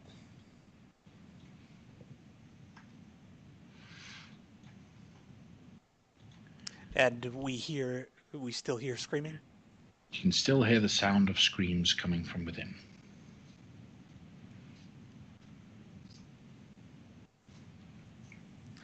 All right, well, the darkness is too powerful for me to dispel. So, shall we go down the stairs to check out the plaque then? I'll go check first, because I can get away a lot easier than you guys can. If that's okay. Sure. Is that okay? So I'm going to just go down a little bit till I can find the plaque. Okay. And read Floating what it down, says. I'm assuming. Yeah, just kind of like... Okay. Floating down. I'll move everyone down so that you can see. Inside this large staircase, you have another drop below. Another few levels down here. You have the corridor to the left. You can confirm that that is also what Zola had seen in the view. There is a corridor to the north and a corridor to the south. You look at the plaque, and it appears to say, "Walk through water with weapon in hand. Slake your shadow at the font. The vulture is the first step. Write the gods. The walls of history tell all."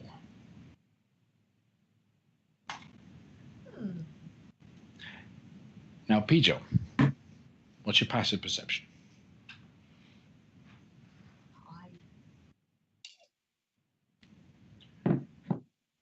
Pijo? 17. Sorry, I was 17. having a hard time finding it. Yeah. Okay. 22 for secret doors. It's not about a secret door. You get this eerie feeling the moment you descend onto this level that you're being watched. And as you're looking at the plaque, out the corner of your eye, you spot inside one of the patches of purple luminescent mold, an eyeball pops open and stares at you. It blinks for a second before closing and disappearing from view. Well, that doesn't make him feel very pleasant. Before he flies up to report to the group, let's see. I notice as on the map, as we're going further down, those little stars become more prominent. Can I get a good view of what they are from where I am right now? Yes, they are statues of gargoyles. In fact, the next layer down, they are present. These gargoyles, I might even have a pic. Yep, so. Gargoyles. Like I hate gargoyles. 4-armed gargoyles. Peter does not like gargoyles at all. Okay. So, and what could I roll to see if I can identify what this purple stuff is? I'm probably going to fail, but he's going to see if he can remember. Would survival be able to do that at all? Survival could possibly, if you've ever encountered it. Yeah. So I'll do survival. Ooh. Okay. Nice. If he's encountered it, I guess that's the real catch there, though. Yeah. So that would be on your decision. If that would What's be your in, like, favorite the jungle. enemy? Favorite enemy are undead and elementals. Elementals. Okay. Right. I would say in your past travels, whatever it was that led you towards hating elementals more than anything else, or as much as the undead, you would have learnt or heard about this kind of phenomenon. Okay. This growth is a type of mold, but it's an alien growth. Ugh. In that it happens when something unnatural or unwelcome spends too long within a particular location. Okay. So, and since there was an eye that appeared in it, is that something that he's familiar with associated with this, or is that an anomaly to him? That's an anomaly to you. Okay. Did it look like it was part of the mold, or like it could have been something separate when he saw it? It looked almost like the mold parted for a second, like it was inside the mold, parted for a second to look at you, and then closed again. Okay. Okay. So not like the mold had an eye, but that there was an eye within the mold. Yes. Got it. Okay. Great. So I'm going to... Do I have a name for that mold that he's encountered, or just that he knows what it's like? You just know that it's an alien growth. Okay, cool. Then I'm going to flit on up to everyone and kind of recount this. I'll read out the different things from the plaque. Walk through water with your weapon in hand. Slake your shadow with the font. The vulture is the first step, which Piju is now getting paranoid and thinks that it might have to do with him. Write the gods, and the walls of history tell all. There's also this purple, and Zola mentioned it when she looked through the water, and I think this is similar. There's this purple growth everywhere that I've seen before. It grows when something that is not there gets there, and it's bad, and it's like a reaction. There's also an eye in it, and the eye is not part of the mold, so I think something down there saw me. So, sorry. Also, there's these statues down there, and they look like gargoyles. And I know gargoyles can sometimes be statues, and statues are sometimes just gargoyles. They had 4 arms. I fought a lot of gargoyles, and never seen one like this. So, doesn't sound good. But that's what I got. That's what I saw. Oh, also, there's a... so, from the middle, if you go down the steps, to the north is a hallway. To the south is a hallway. And to the west is a hallway, and there's doors at the end. And that's, I think, from the way Zola described what she saw, it sounds like that hallway to the west is where those bucket heads are. That's all that I got, though. I felt all wicky down there. I didn't like it. I'm now favoring the other staircase. Yes. Because these things are not good. The twisty staircase? Yeah, the gargoyles don't sound... I don't like that specifically. Well, the gargoyles aren't on the next level. They're down below, but we're getting closer and closer. And I think it's just a matter of time before, if those are real gargoyles, before they notice us. And then it's not good. They were big. They were scary. They had a lot of arms, and there were 4 of them. And Devlin's note said something about them. Yeah, I don't. So they took out one of his people. Not like that. Do not like that. Okay. So back to the spiral staircase then instead. Sure. But it was invaluable to get that plaque information, so good job, Piju. Well done, Peach. That was a very detailed report. Thank you. Avery, do you know what the word slake means? I believe it means to get rid of. Okay. Okay. And thank you. At least that's what Carl thinks. Pichu's having a hard time with these Would clues. Averine like to roll an intelligence-based skill check to see what she knows about the definition of slake? All right, I'll use history. Okay. Of grammar. 26. Slake, a verb. To quench or satisfy, usually one's thirst. To combine quicklime with water to produce calcium hydroxide.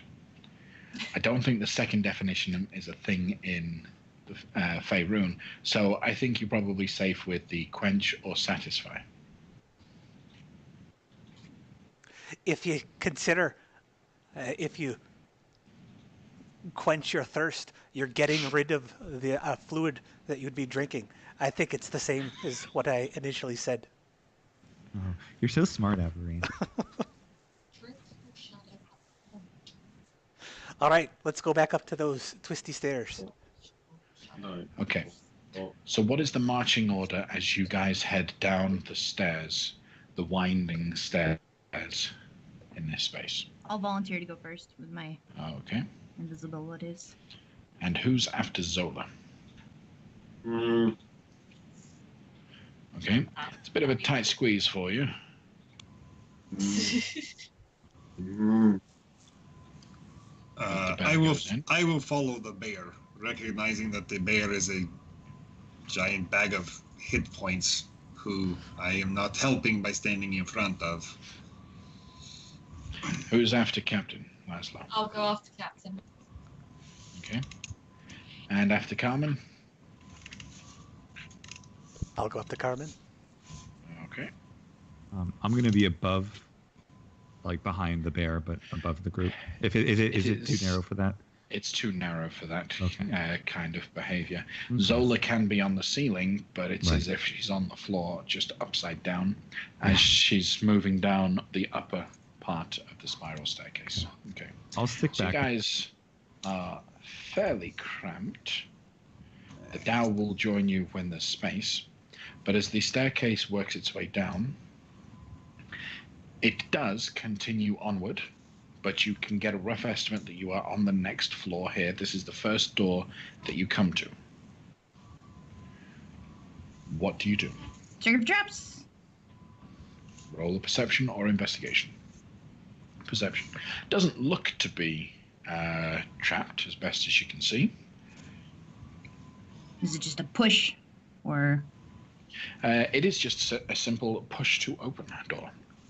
I'm gonna reluctantly use like just the tip of my tail and ball it up and go, and then scatter back a little bit. Okay. With a little bit of a push. Beyond it, this room is dark and dusky. A hulking figure, like you've seen before, these Tomb Guardians, stands on the opposite side of the wall, with one hand on an iron lever right next to you, right in at the side of the wall. The south wall is sloped. So he's up against the west, so southern wall is actually in the right-hand direction. Oh, didn't mean to turn that. Looking for my ruler tool. There we go.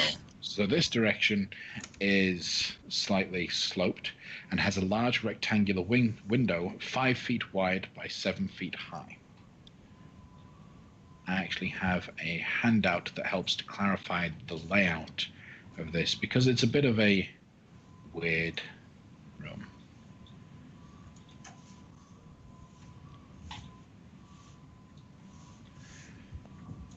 Oh. With the golem stood where he is in this room with the door next to you. There is a slight slanted space and you can see the window straight. It's actually, sorry, my mistake, straight ahead of you that leads forward. Let me clear off into the room beyond. Right. The room, however, beyond it is rotated and twisted.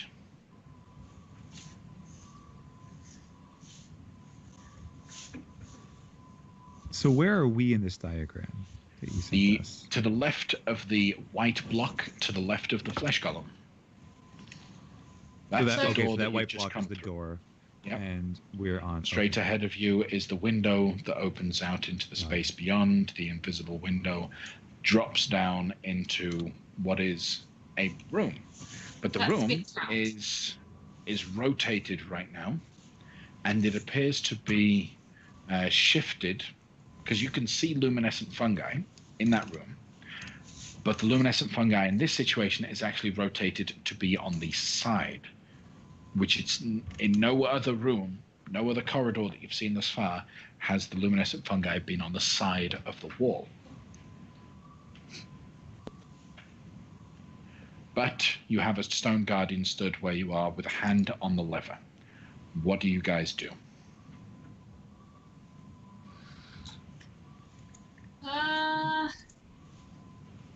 Have you noticed this? I think, yeah. No, he's staring into the room past you. Not past you, sorry, beyond him. Okay. Okay. Can anyone beyond Zola actually see what is inside the door, or due to the spiral staircase, is Zola the only one who can make out the details? Good question. Well, stuffed behind the massive hide of Tower, no one can see past Tower. So Zola's the only one that can see this space. So I'm gonna wait for a second to make sure that this guardian didn't see me, and after confirming that, I'll slither back to kind of around between, probably above Carmen, and whisper very stealthily, "Okay, this is a really weird room. The guardian is standing right next to a lever, and there's an opening on the other side of him that falls somewhere. This smaller room, and it's got mold on the far side of the wall and nowhere else. And it's pretty weird.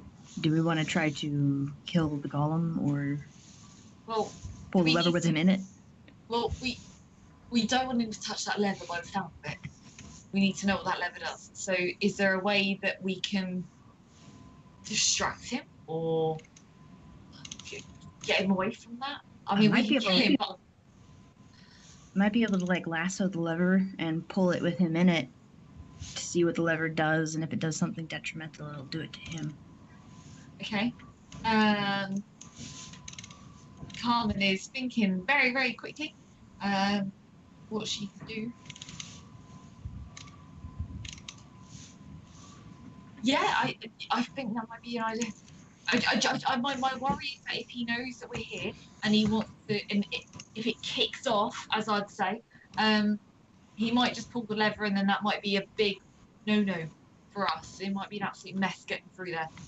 So if you can control it, if you can get hold of it and control it, I can do some kind of like shiny, not for you, P-Chow, but I can do some shiny, not for you, but for him. I can distract him if you need me to.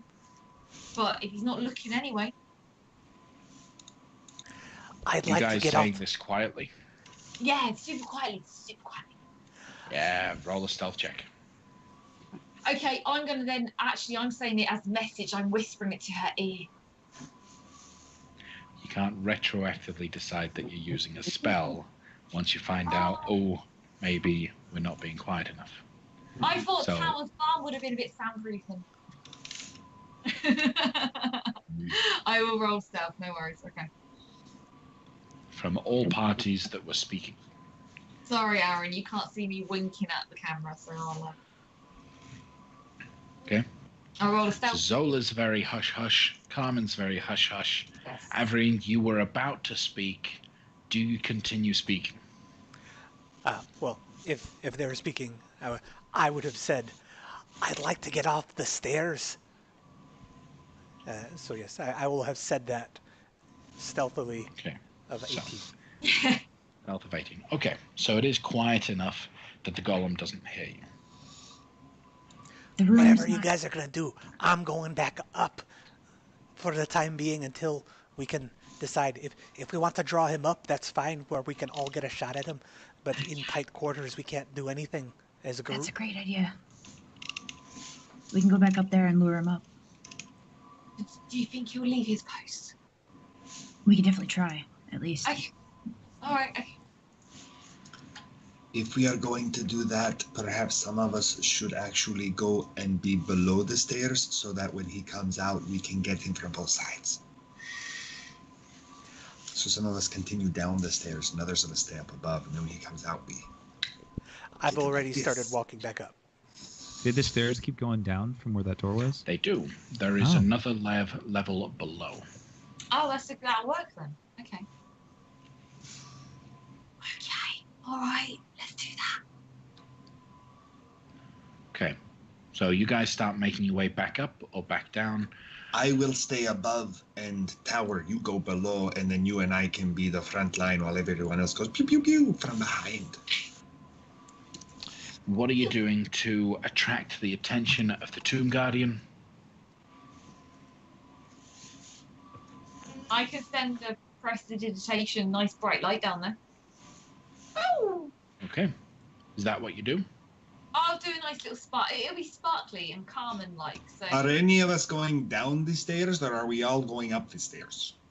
I think I the thought rest you of just them- clarified that some of you go downstairs and some of you go upstairs. You literally just told Tower, you go downstairs, I'll go Right, upstairs. but is anyone actually doing that, and who is on which side? Tower's shuffled down. He's going around the corner. Tower's in front of me, so I'll be going up. He's Out just of the way. sticking by Everine, far Yeah. away. His arrows aren't doing much to these guys anyway, so it's not going to help anything. Okay. All right. Then, as you, Carmen, use prestidigitation to create some sparkles, Yes. we will find out whether or not it works in 15 minutes. We're going to take a quick break. Join us back in 15 minutes once we are ready to go. In the meantime, though, on your screens, sometime soon, though I can't see it, you will see tonight's Who's That Monster?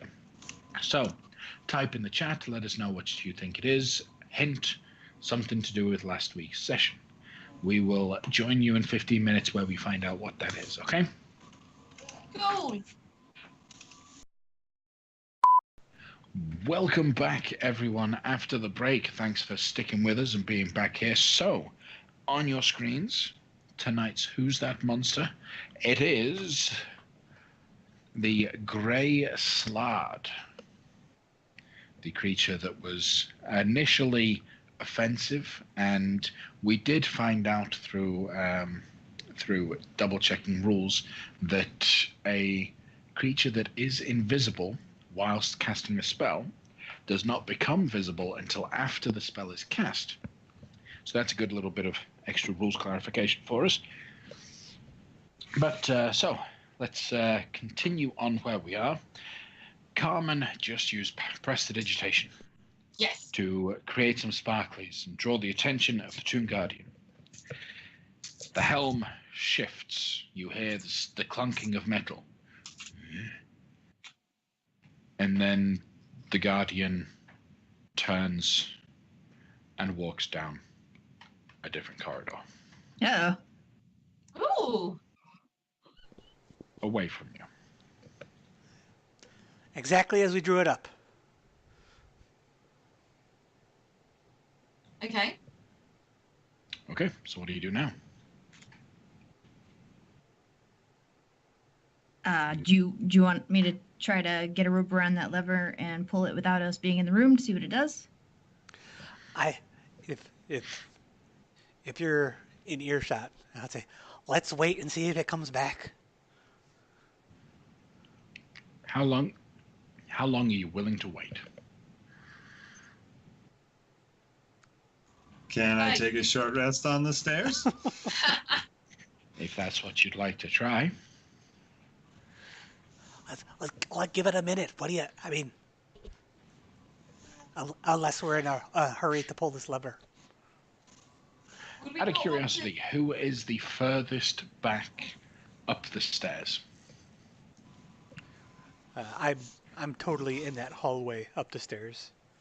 I'm back by Everine, so I'm probably at about the same level wherever she is. Okay. So you guys up the stairs, up in the hallway.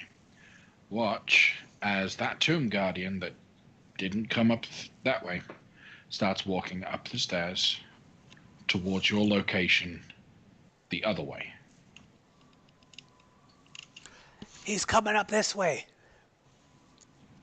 I would like to slither towards that as far as I can get. So I'd like to know specifically where everyone is actually stood in relation to all of this.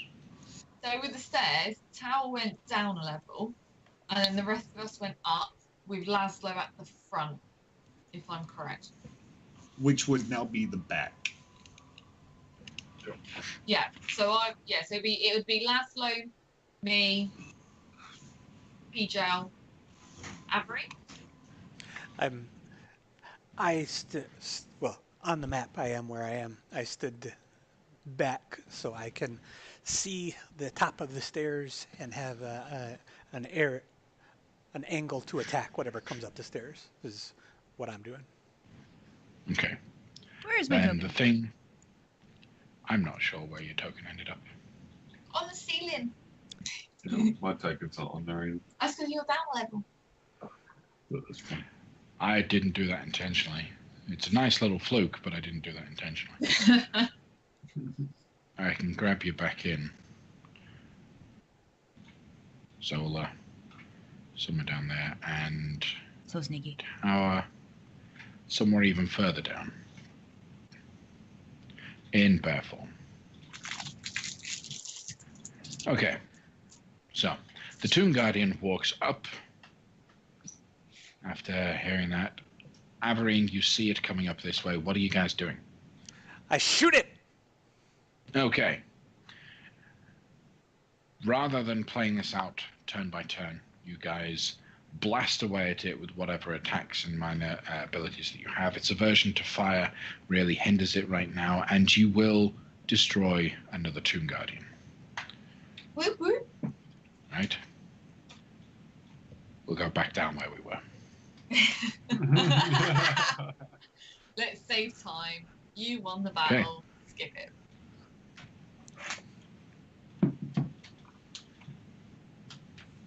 So lever. So I'm still not on the stairs. No, you're still somewhere else. You're on a different area of the map, but that's one less Tomb Guardian to worry about. Do we want to pull this lever? Maybe that triggers something? Is do we want to just this keep a it? lever or is it a crank? It's a lever. It's a pull-down lever. Leave a lever.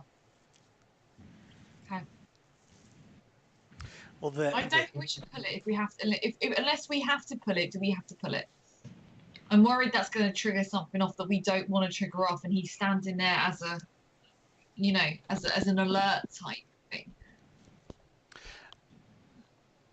So I can create an unseen servant who can stand by the lever if we want to leave something behind and go forward. I don't have tremendous range with the thing, but yeah, if we want to have the option of pulling the lever whilst not being by it, that is an option I can offer. I like it. Yeah, sounds good. Okay. So you use an unseen servant to pull the lever. Nope. We're not pulling the lever yet. But I will cast Unseen Servant to have at my disposal should we wish to use it. Okay.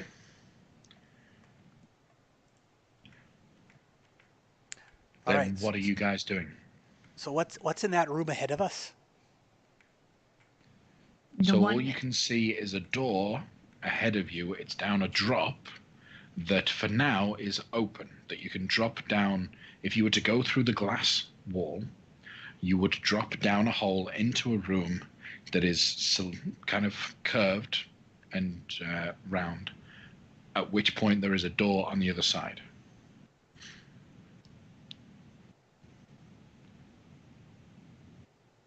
Does that make sense? Yes. Do we want to go in there? No. I mean, me personally, I got this God saying no, and I think that she makes sense. Do we have reason to believe that going through there will lead us closer to our ultimate objective? I think not. Let us continue down these staircases to the depths of this marvelous tomb. You keep forgetting about the keys, man. We gotta get the keys. She's right. She Sorry. usually is. So She's very smart. the options are we go into that room, or we go follow whatever footsteps that guy took, or we go down the staircase that we decided we didn't want to go down before, or we go into that devil's mouth where we decided we didn't want to go before. So what do we want to do? I want to find out what's going on with this lever in this room. This problem right in front of us. I So would say go through the room. you want to pull the lever. Is that what you're saying? Regardless of what is in front of us. In regards to that, we have two options. one, we can pull the lever.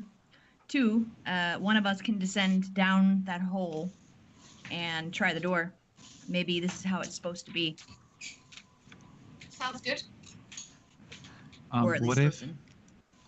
What if one of us goes down the stairs a little bit and sees if there's some other thing down there that might help us with this conundrum? Peter wouldn't know that word. With this situation? I don't think it's likely that you're going to find something like that, but you're welcome to it. No, that's okay. I was hoping maybe somebody else could go.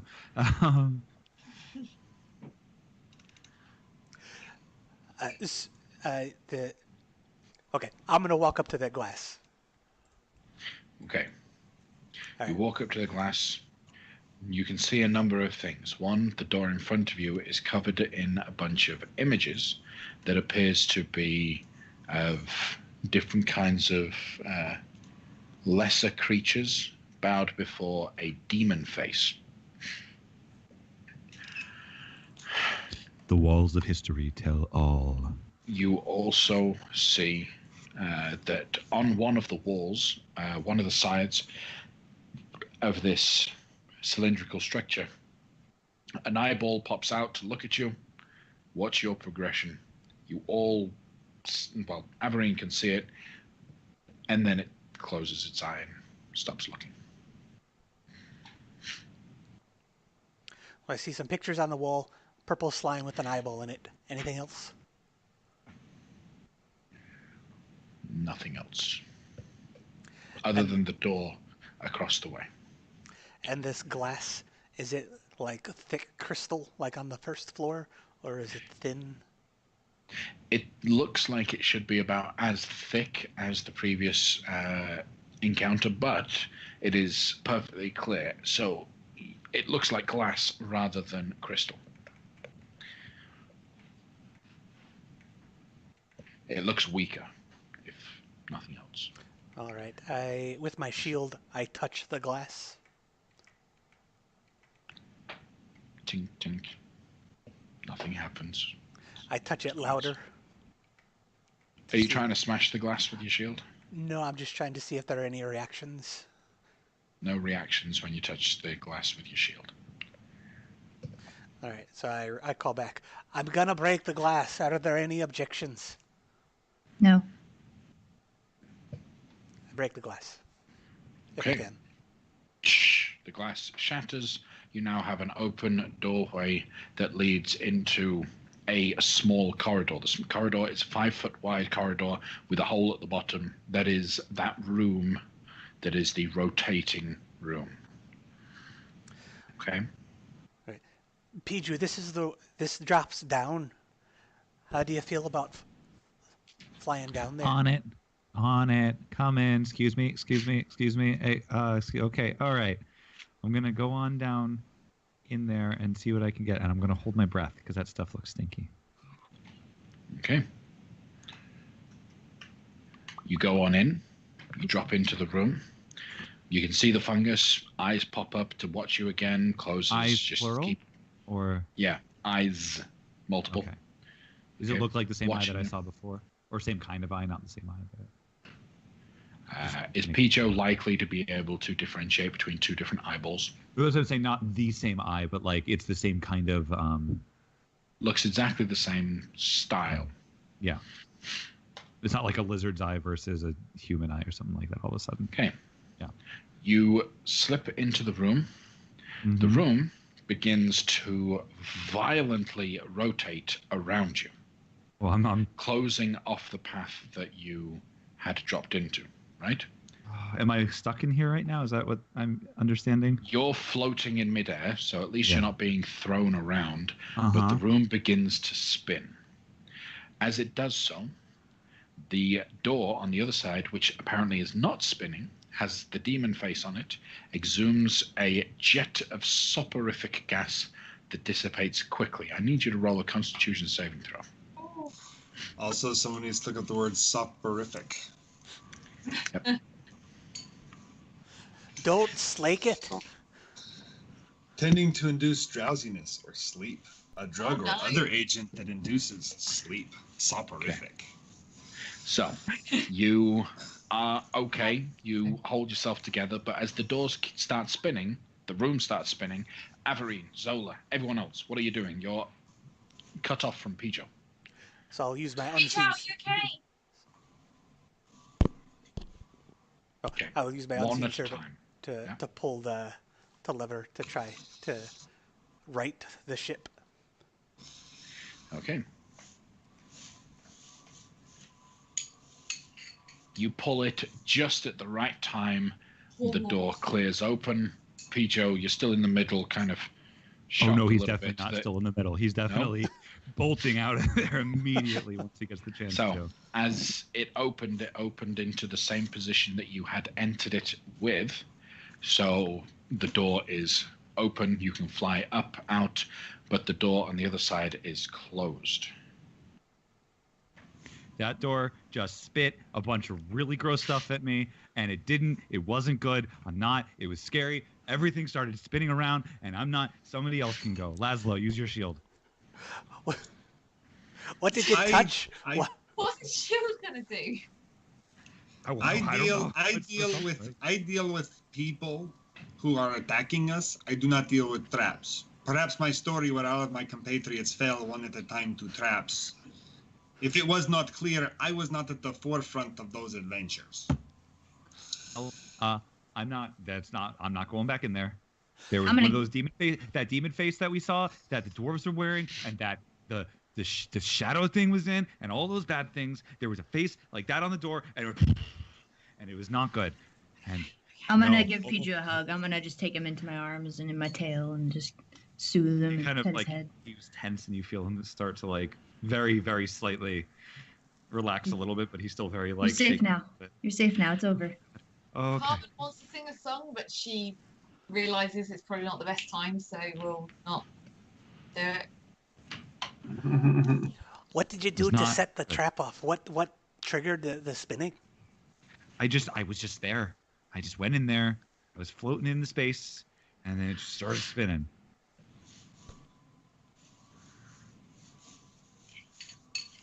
I mean, if he's here trying to kill people and we're further down, maybe that's all that's there for. I don't know. And the door is what spit the gas at you? There was a demon face on it. I mean, you could see it. If you look, you'll see the face probably. And the door didn't move, though. Everything spun and the door stayed in the same spot. But did not like it. I do not. Okay. And he Okay. realized he doesn't have his sparkly anymore either to like, because he gave it to that stupid squad. And saved us all. Yeah, whatever. We could have killed it. All right. So I can, all right, I'll step through the glass, and then instead of dropping down, I will walk on the wall with my Nang Nang ability, Nice. and then Walking into the rotating room or along the path that appears to cut to the side of it? so I will be walking into the rotating room, but Okay. not dropping down into it. I will if you show the three-dimensional view again. Oh, I pictured that differently.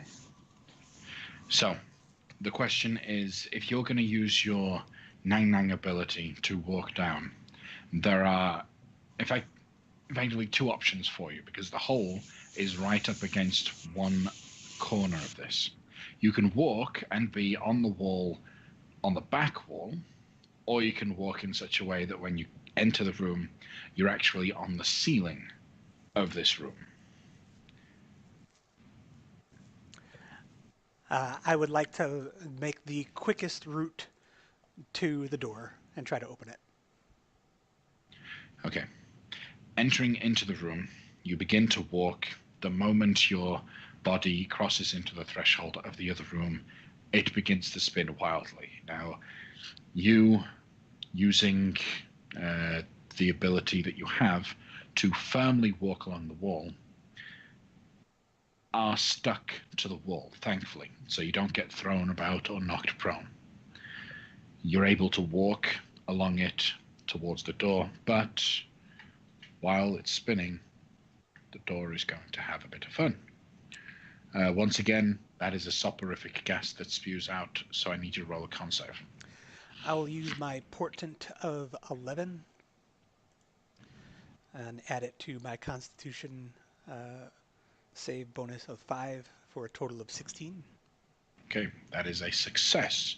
You walk up and can now be stood effectively up against the door while the room spins around you.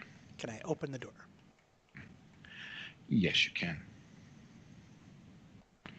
Let me reveal the room beyond. Looking past this space, you appear to have a large open room. This has a 15-foot wide, 15-foot deep pit dominating the center point of this chamber. At the bottom of the pit, an 8-foot tall clay figurine stands motionless behind a stone treasure. A silver key hangs from a cord around the figure's neck, and 2 9-foot tall statues stand atop plinths on either side of the pit. A third plinth against the south wall stands empty. What would you like to do? And then there's a corridor that works off westwards. Okay, so the door is open. The door is open. You can go inside. The room stops spinning the moment you leave it. The face on the door, do I see it, whatever mechanism it would use to continue spewing gases? Roll an investigation check. No, that's not what I wanted. I have advantage with my glasses. So 29. So, you're able to understand this quite clearly. It is a magical trap, and it has a magical mechanism attached to it. Thankfully, the solution to it is fairly mundane. You can break the mask in such a way that it can't spew anything out. Also, while the door is open, it doesn't seem to be spewing anything. Okay. Did the room stop spinning in a way that everyone else can come in? Unfortunately, the room stopped spinning upside down. Okay. I will issue commands to my unseen servant to play with the lever until it gets into the right location. With the door open, playing with the lever is an easy feat. You guys can open the door so that everyone can make their way through. So then I'll call back up. No keys and no tombs. Perhaps a chest. I don't know if we want to go in there or if we want to explore some other avenue. Is it a dead end? It is not a dead end. There is at least another path. Good work. Let's go. Go for it. Good luck. That the face spewing gas is no longer a concern. Well, that's good because I just got here. Zola, dropping in.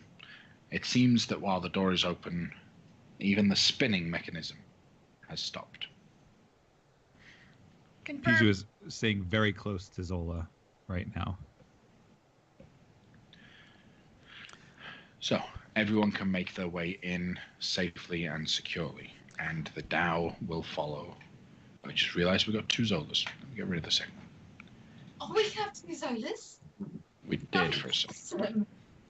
I take it Tower will not fit through that gap. Nope, the bear will not fit through that gap. Okay, so Tower will form shape into his verbal size and still be a tight fit, but he'll try and screw through. Come on, Captain. Are we calling him Captain now? I am coming along. I guess Is he last time or is he Captain to us? Because he's not our Captain. Just saying. This is title. I am placing such.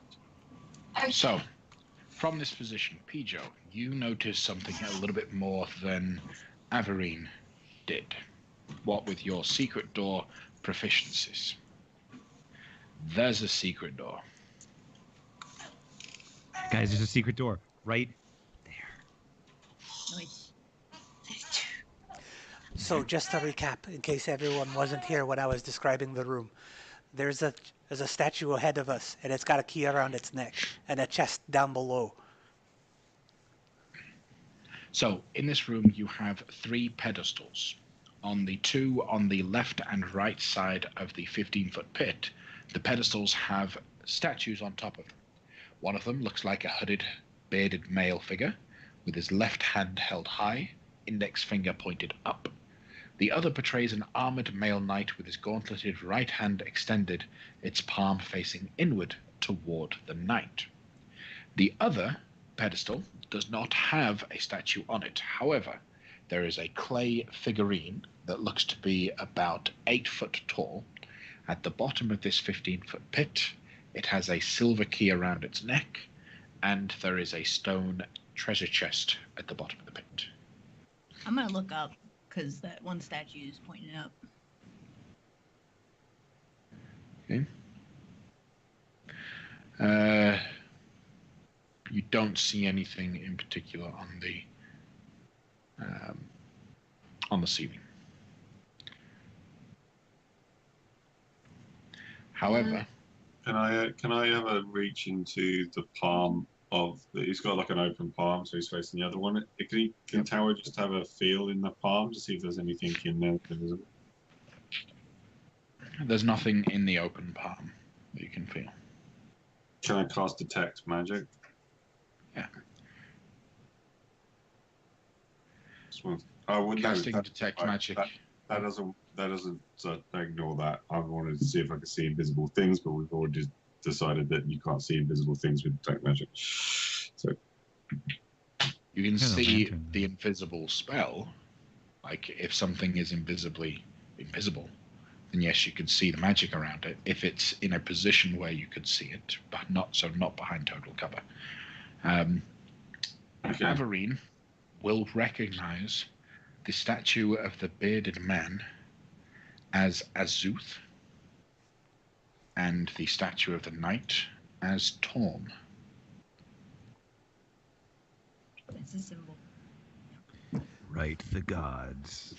So Maybe. I'll look at I'll show my shield and the symbol of the hand pointing up, and I say, oh, this shield and that statue. This indicates that these are divine figures, gods indeed. We need to write them in some way. How do they look wrong? Does anybody have paper? Would you like to investigate the statues specifically? Not that type of right, Oh, Piju. sorry. Hi, Piju's gonna fly up. Oh, sorry. Yeah. I'll take a closer look at the statue of Azuth. Okay. Roll an investigation check. DM, given my particular background that we talked about, do I know who Azuth is? God of knowledge and truth. God of wizardry specifically. Right, yeah. Just checking if my character knew or not. So, with your investigation, wow, that's a lot of natural 20s in a short space of time. Okay, so you very quickly cotton onto this situation here. The statue of Azuth and the statue of Torm are both set on what appear to be rotatable plinths. They can both be turned. The third plinth, however, cannot be turned. Maybe we need to turn them Bless all you. to face the right. That makes a lot of sense, Piju. And Thank you. I think we Thank you, also Mal. might need to grab that clay guy and bring him up to the top and set him down facing the right as well. Are you up for it, buddy? Thoughtful mower, real quick, sorry. Thoughtful mower warns that adamantine or magic weapons are needed to harm a clay golem, just in case. And bossy Papazotl insists that someone stands on the third plinth. It must be empty for a reason. I'm getting something. Moa says something. He says that mithril or adamantine can hurt clay golems. Magic I guess... or adamantine. Sorry, what? Magic or adamantine. Magic or adamantine. Yeah. So, thank you, Moa. I think he has reason to believe that that's a golem. And I am no expert. At the puzzles and trickeries of the arcane nature. But if that third plinth is empty, it seems to be for a reason. I think perhaps someone ought to be standing on the plinth for it to work correctly.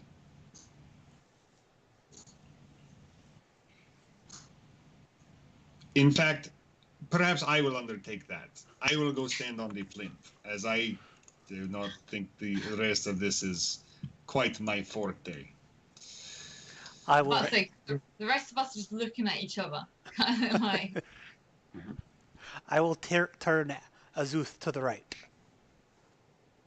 I will turn the other Question though, before What? you do that, is Captain already stood on the other plinth? Is the plinth this one here at the bottom?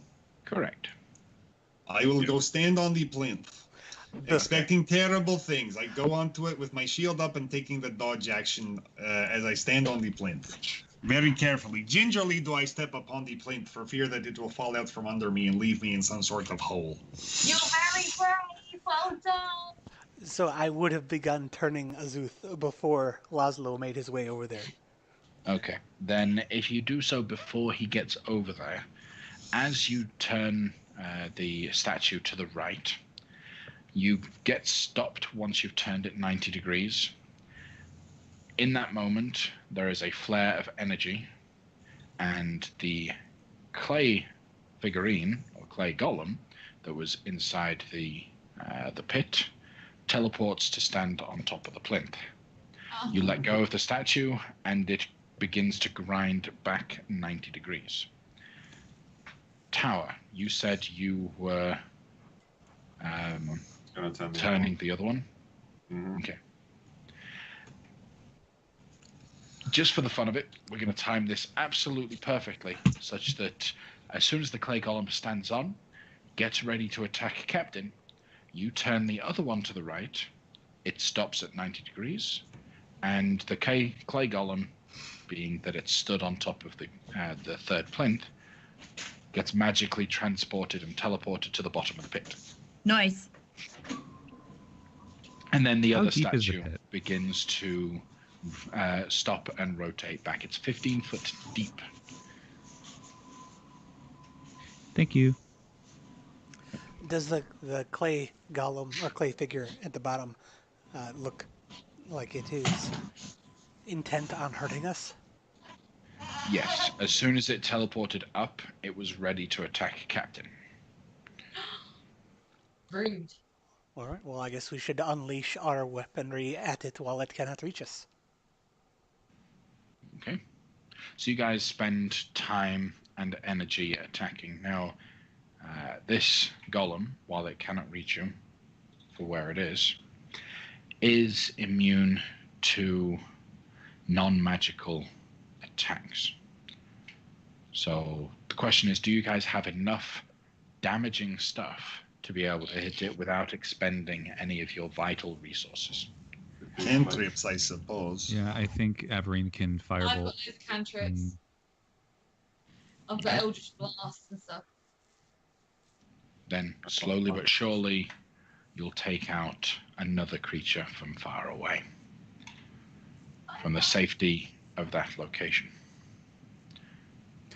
When it dropped, did it leave the key behind? You left the key at the floor of the crypt, yes. Did you say that the statues reset? So you put Yeah. 90 degrees and then they can come back again? Perhaps Correct. we this one teleports and this one teleports back. Perhaps we send somebody down and we turn the statues so you can get out if anything triggers. I can just fly So down. how high is the floor of that pit versus where everyone's standing? 15 feet. For the third time, 15.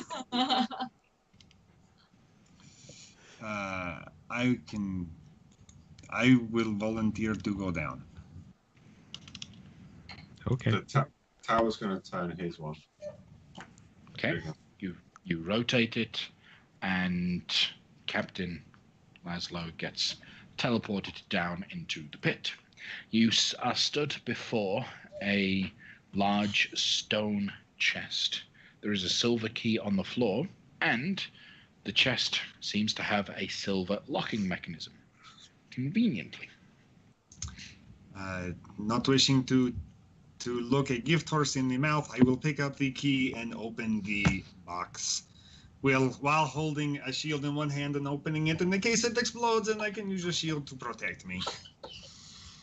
Opening the chest, you see inside only two things. Two 1-inch diameter glass eyeballs resting on top of a red cushion. One eyeball is pale green, and the other is pink. Hey, Avorin and Carmen and the rest. Do you want any eyeballs? Are they shiny? They are very shiny. One is green, the other is pink. Ooh. I'll have a pink one. I will. Should I not touch this, or should I just grab it and bring it back? Well, I'll say again that it is neither a key nor a tomb. So I feel uneasy about it. Do it! Or not a tomb, a sarcophagus. But whatever. Were there clues about eyeballs? Were there clues about eyeballs? Pichao, can you remember if there were clues about eyeballs?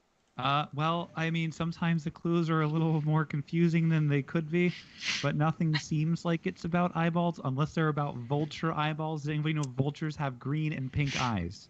But they've talked about the steps, not about the eyes. So, from what you I will said, grab the pink one and throw it to Carmen, and I will grab the green one and throw it to Zola.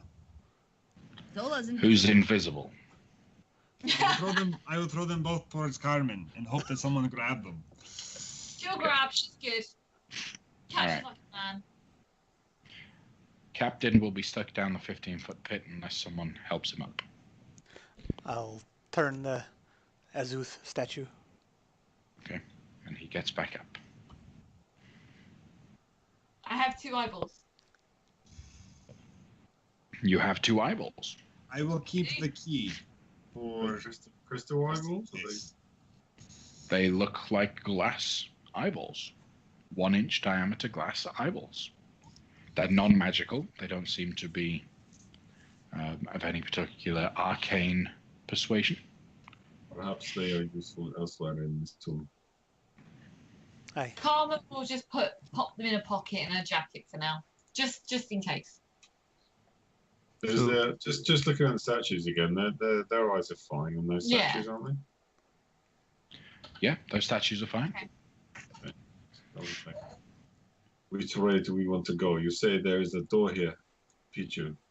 Yeah, Joe. there's a secret door just over there, and we can check that out, or we can go down the hallway that is less secret. I think we should check the secret hallway because that might be where some bad thing is going to come out at us as we walk down the normal hallway. Maybe.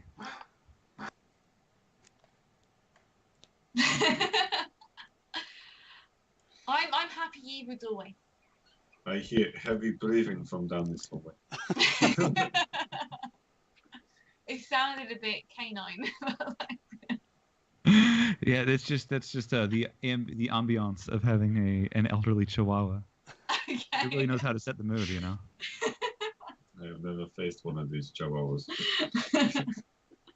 A fierce and deadly beast. So, Are we going left or right, guys? Sorry. pick one. I'm gonna see. I'm gonna check the wall. Is this the wall, Piju?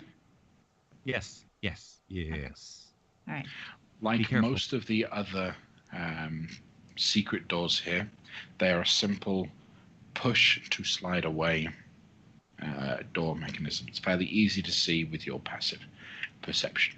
I'm gonna get You up on the don't ceiling. see any traps as you look at it. All right. Let's give it a shot. I'm opening it. Opening the door, I will reveal all. Dun, dun, dun. Oh, it's like Total Wipeout. Beyond the doorway is a set of stairs that works down to a balcony, upon which you can briefly see the edge of a lever in the wall. Floating in midair in this large 40-foot tall chamber are platforms, each 10 foot in diameter. They are floating ground level, with the ceiling 20 foot above and the floor 20 foot below. All the way across the room, you see a statue. The statue on the other side looks like a which kind of creature? I'm trying to think of a description of this. And I think you guys might have seen a creature like this previously. The statue looks like a Nikoloth. Actually, I don't think any of you will have seen a Nikoloth previously. It's a hulking fiend with furled wings and clenched fists. And then there is a small corridor beyond it to the back. No skull, or at least no skeleton that you can see as of right now. I see a big spooky statue, and this room here is pretty cavernous compared to what we've come across.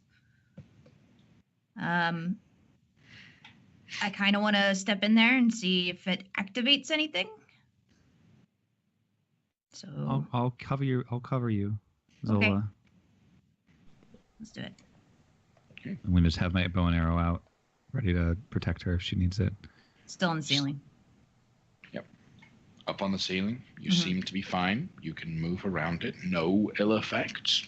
Nothing seems to trigger when your presence happens. Oh, we got another lever.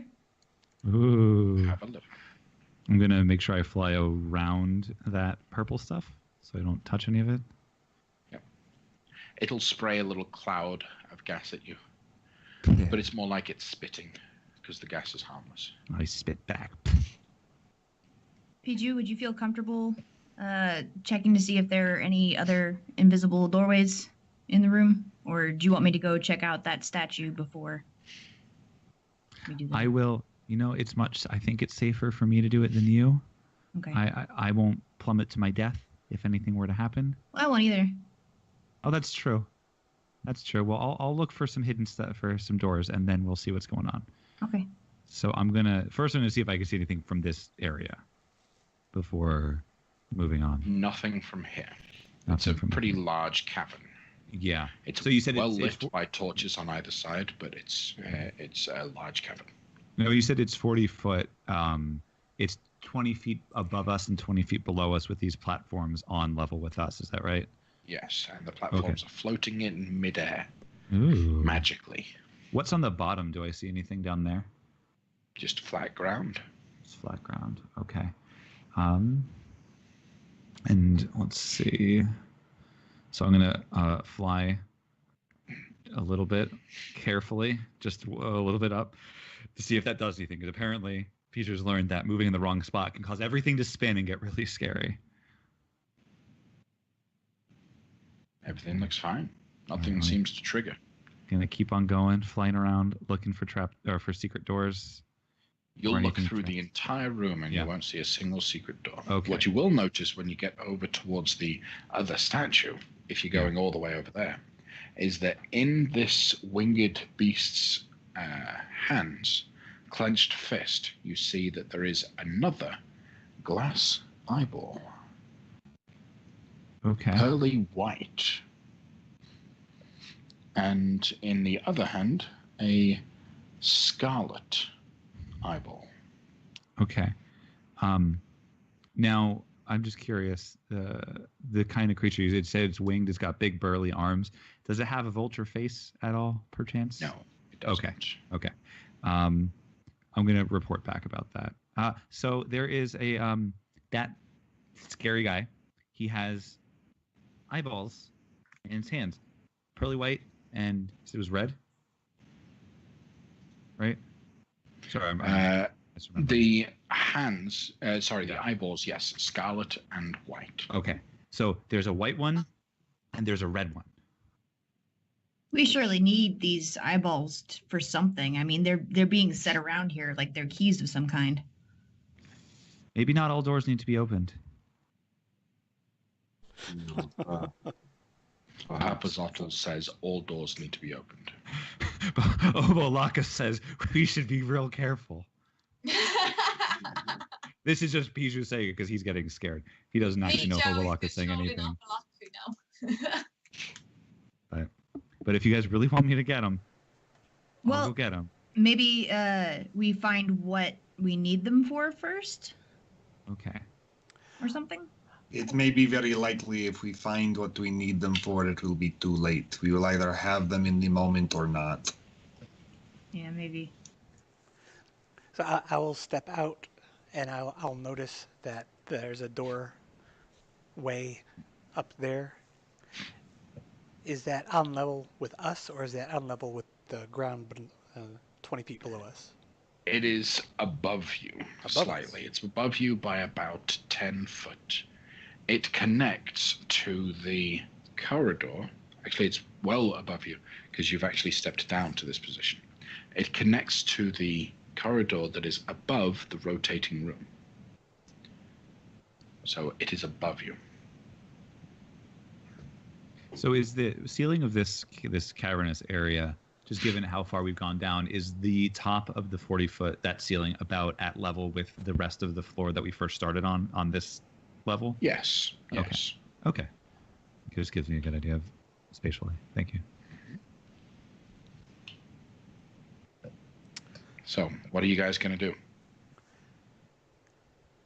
Can we see the passage behind the statue? You can see the passage behind the statue, and Pijo would have been able to see it clear enough that he could see that. Would I have been able to see what was beyond that passage, or is it too narrow to really get a good view? You'd be able to see that, like all of the other ones of its ilk, Great. It turns. Great, that helps. All right. Well, I guess I'm gonna go and I'm gonna get those eyeballs, because I think Laszlo's right. If we need them, we'll need them, and it might be too late. And if we don't need them, then we can, I don't know, give them back, maybe. Well, I think it's a safe assumption that They are also quite shiny, if that provides any incentive to grab them in the first place, my young friend. You know, usually it would. But You've I don't worked it know. out really quickly. So, Pijo, you fly over towards the other statue, the large statue on the other side. Its hands are clenched around these two eyeballs, such that reaching out for them, they're not easy to move. Real quick, I'm going to put my unseen servant, which lasts for an hour, next to this lever now. Okay. Now you say they're clenched, they're holding them. How big are these eyeballs actually? Because I assume they were like eyeball size. 1 inch in diameter. Okay. Let's see. Do they look like it's hard to grab them, but I could knock them, or is it more of a like it's a firm grip on it where even like hitting it with something wouldn't knock it out? It's the thing has clenched around it, so you're going to have to break some of the stone to be able to pull it out. Okay. Well, let me see what I have that I can kind of use to help with that before just going for it. So I'm gonna knock at the hand to try to chip it and see what it feels like with I have a regular dagger, not just the lich dagger. I'm going to try that first. The regular dagger has no effect on the statue. I'll try the lich In dagger. fact, Oh, when no. you strike the statue with the regular dagger breaks. Oh, Oh no. okay. Well. All right, I'm going to fly back because Piju's not confident that he's strong enough to get that out of there. But he's going to report. So the statue, it's like gripped hard on those eyeballs, and it broke my dagger. Not the special dagger, just my regular dagger. And I've had that since I was a hatchling, and so it means a lot to me. Okay. But yeah, it's been a hard few hours. So I don't think I can break it to get to the eyeballs because I am terribly, terribly weak. I do not have a lot of physical strength. So maybe we should see what else we can do. Maybe that lever will open the hands, but I don't want to be over there when that happens, if that's what happens. Well, if you're being impeded by lack of physical strength, then I will go try it. Good luck. Is there anything relevant about the type of creature that this statue is that might be worth knowing if I know it? Roll a religion check. Or history, basically any sort of intelligence check. Well, I would have used history, which is 4 more, so 22. Okay. So the the Nikoloth, as you can see by its image, is a large Yugoloth fiend. It inhabits the plains of Acheron, Gehenna, Hades, and Carcerai. They act as mercenaries and are notorious for their shifting loyalties. They're embodiments of avarice. Before serving under anyone's banner, Yugoloth asks the only question in its mind, what's in it for me?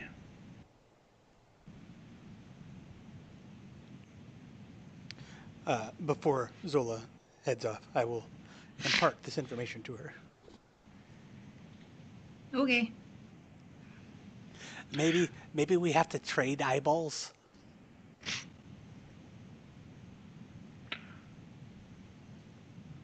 So what do you do, Zola? It's still stone, right? As far as I can It's tell. still stone. I've just Okay. put that there so that you can see what it actually looks like. Got it. All right. So rather I than will. the star.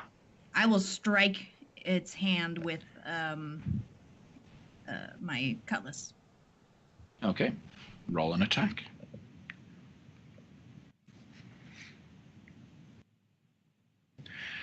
Unfortunately, the strength of this thing is a bit too tough. Your weapon just seems to bounce off of it. Not as though it's impervious to your damage, but just that you missed. Okay. All right. That suggests that I can try it again. Yeah. All right. There you go. Much better. You hit it and you begin to chip at it. Now, you chip at which portion of it? Because you do have in its hands 2 glass eyeballs. Yeah. And as of right now, while you did attack it and you have damaged the stone, you now also get the glimpse of, while this is possible to destroy the statue with a magical weapon, you should probably take some precautions concerning the glass eyeballs. For sure. I'm going to try to chip away at the palm wrist area right in front of where the eyeballs start so that I don't come crashing down right on top of them. Okay, fair enough. So you hack away at the statue, at its wrist, at the palm area.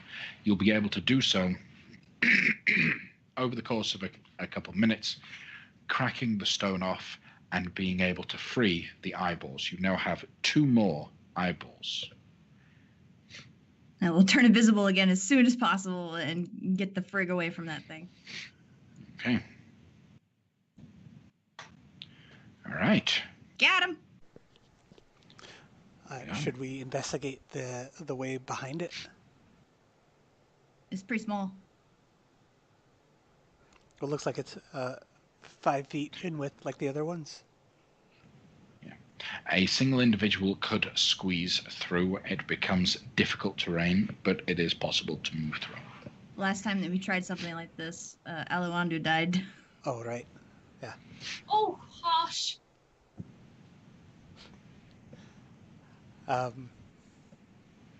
All right. Better well, him than us. Hey, it's true. He can come back. He'll come back. He'll come back. Aye. Yeah. All right. Well, it looks like, remembering our journey to get here, all that is left to us is 5-foot paths, unless we go down those other set of stairs. There is also the unexplored passageway that in the room we just came through. That is a larger passageway. I forgot about that one. Let's head that way.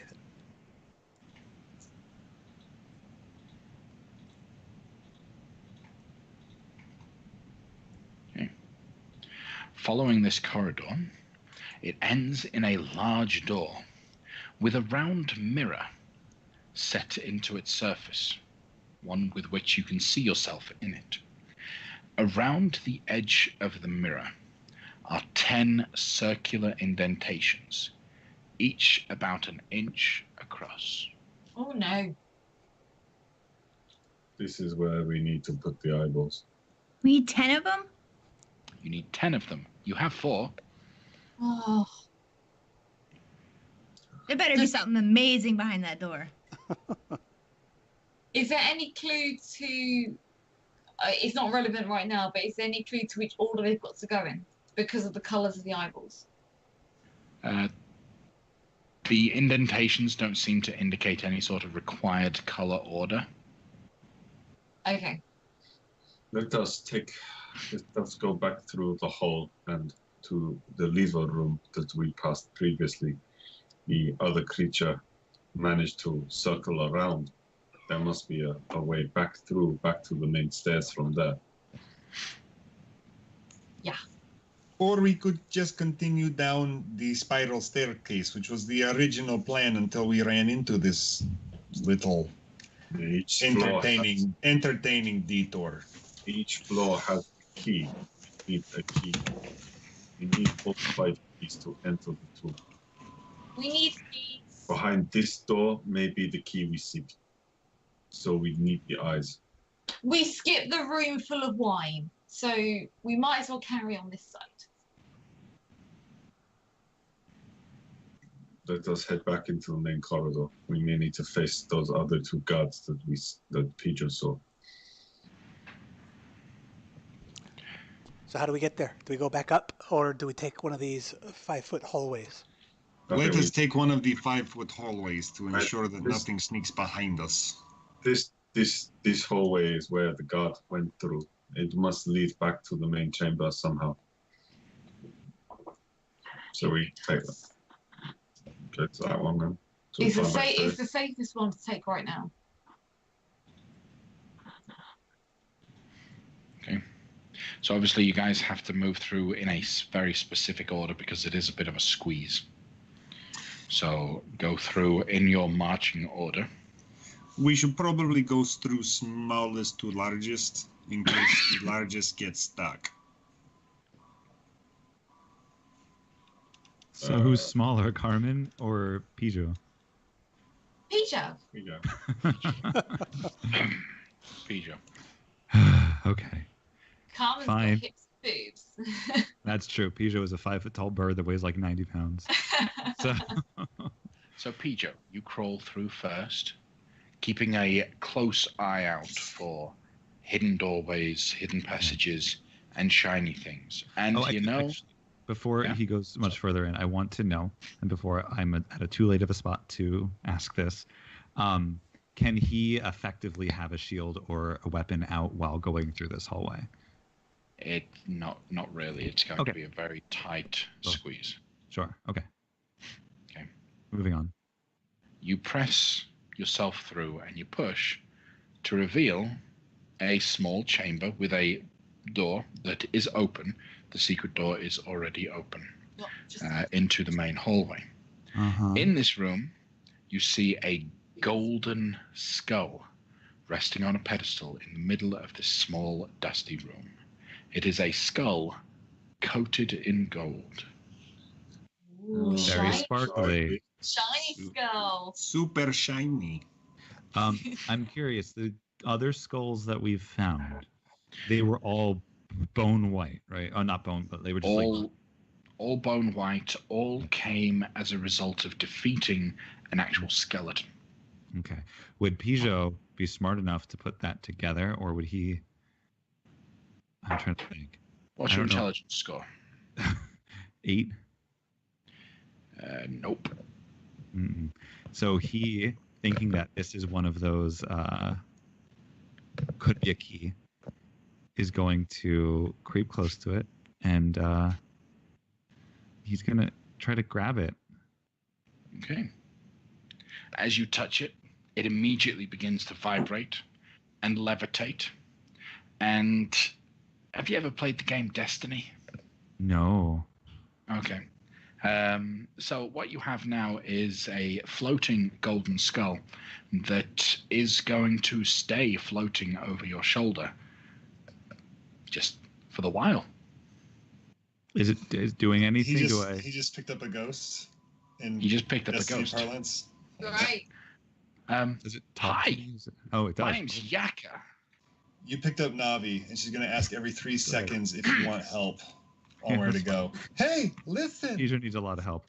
Hi. Hey, Yaka. Oh, what's up? What you doing? Hi. You're new. So I can tell you all the things that I like to talk about. Okay. Question. What Uh-huh. did the drummer call his twin daughters? His daughters?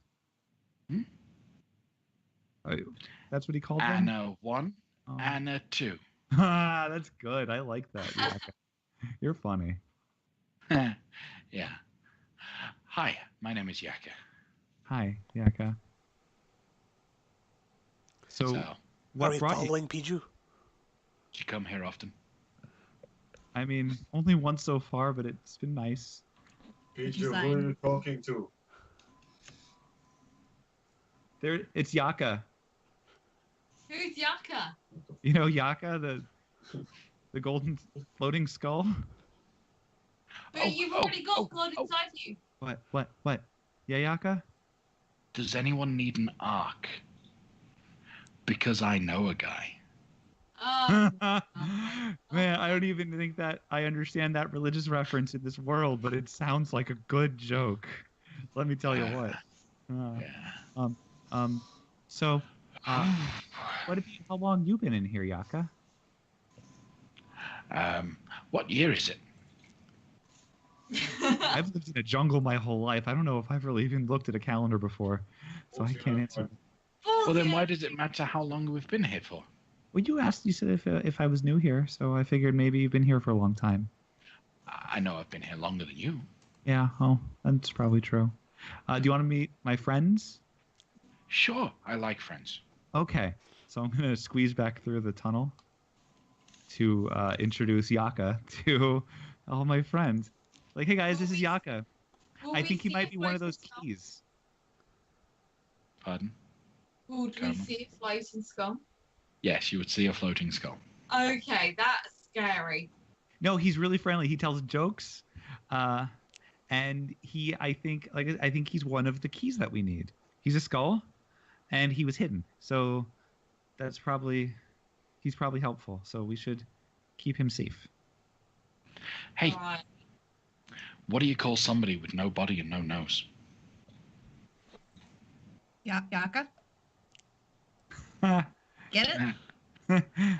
That's better than what I was going to say. I was going to say nobody knows. Oh, that's pretty good too. That's really good. Yaka, I would have said a lich, like the one I killed. Oh, burn. She seems intense. But she's a good singer. Like camping. I don't get that. Laszlo. Intense? Camping? Intense. I'm going to write that one down. Do you have a pen and paper and So, Yaka, hands can you... to write stuff down for me? Why were you in that room all by yourself, Yaka? sat down to go to sleep.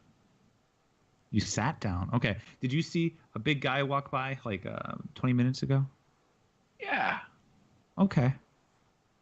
Okay. Has he done that a lot before? Sometimes. Have you ever what else have you left that room ever? Well, I kind of need to be with someone to be able to leave. Okay. So, have you ever been with somebody else and left that room ever? No. Well, yes, but no, not really. Who was the I mean, last- yes, but it didn't last very long. What happened? Oh, he died. Oh, how? That's sad. He I'm didn't sorry you like lost my it. jokes. Oh, well, he has bad taste. I know. Mhm. Insight check. Inside check. Insight checking a golden skull that has no way of doing facial expressions. Go ahead. I've insight. There's always inflection. The expression of he died because he didn't like my jokes. Roll an insight check. The skull could have his head tilted a certain way to show if he's being sarcastic or There's like definitely genuine. something a little bit off about this skull. Yeah. And it smells bad. Yeah, is there like flesh and gunk on this skull, or is it just a skull? Nope. Pure, clean skull coated in gold. Can I try to recall anything in Wither's journals regarding a flying golden skull? Feels like it would have stood out. Yeah, so you would know that this golden skull is it's actually the skull of a previous adventurer who was cursed by a Sarek to be unable to move through the tomb without assistance. I'll relate that. Oh, so you were here. Were you what? Why did you come here then? In the first place?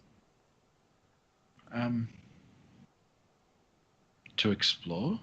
Why are you here? Exploring. See, great minds were alike, you know. Great minds probably are alike, but I don't know if I'm a great mind. But I appreciate the compliment. Yes, you are. Oh, thank you, You're thank brilliant in you. your own ways. Oh, I have my things. Anyways, Yaka. So we've been walking around here, and do you mind, I guess, tagging along with us, or do you want to go back to your little place? I'm gonna come with you. Okay. Let's see. So, friends. We have a new friend. His name's Yaka. Yay! Can I ask you for a favor, new friend? Sure. Don't worry, it's not a big one. Sometimes it's necessary for us to sneak around quietly. In those times, only for the sake of sneaking and making sure we stay snuck. Would you mind being quiet during those times? I don't like being quiet. Generally, Hey. yeah. Do you know what you call a fish with no eye? Wait. Exactly. I got it. That was. Nope. That was not that. There we go. We're seeing behind the curtain now. I didn't realize it would be pulling the link with it, but fair enough. That is the website that I've grabbed all of these 105 of the best bad jokes. Well, I think they're great jokes. Good. So, yeah. They're like dad jokes, aren't they? Yeah, I don't like being quiet. It's boring. But you're gonna probably kill your new friends and be stuck here if we die because we weren't being sneaky enough. Well, I guess. So Yeah, can you help yeah, us out with that? Otherwise, we love your jokes and we encourage it, but it's just like when they can be told. There's a certain time in which they can be told, and a certain time when they cannot. Is that manageable? I seem to get a sense that you don't like my jokes. Is it me? No, I was laughing. She loves your Remember? jokes. Okay. All right. Then I'll keep telling them whenever I feel like interrupting.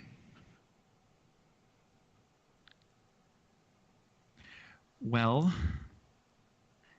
Okay. Let's go. Where are we going? We need eyeballs.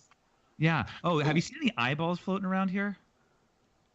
Or Uh, floating around here, or just existing? Not inside people's heads? Is that supposed to be a joke? Because I don't have any. No, we No. maybe we have a few that we've just found, and we found a door that has a bunch of holes in it that look like they fit eyeballs, and so we maybe need to do that because we're exploring and we found things and it just kind of worked out. I remember seeing something that has eyeballs, but I don't know if it's the eyeballs that you're looking for. What was it? It was a big mask on the wall. Has eyes and a big mouth, sharp teeth. I think we've seen that before. Yeah, I don't think we can get the eyeballs out of that though. Do you think we could? Have you? The one behind the curtain? What curtain? Wait, there's a different mask? Oh yeah. You should totally check this out. Well, if we Crito, find it, right? I don't know that I told you my name. You might just. I know it now. Oh, good. Yeah. Okay. Well, I guess that cat's out of the bag. Yeah. Maybe tell him about the last skull we caved in when it got a little bit rude to us. Just in case he starts to overstep the mark, yeah? I don't know if that one.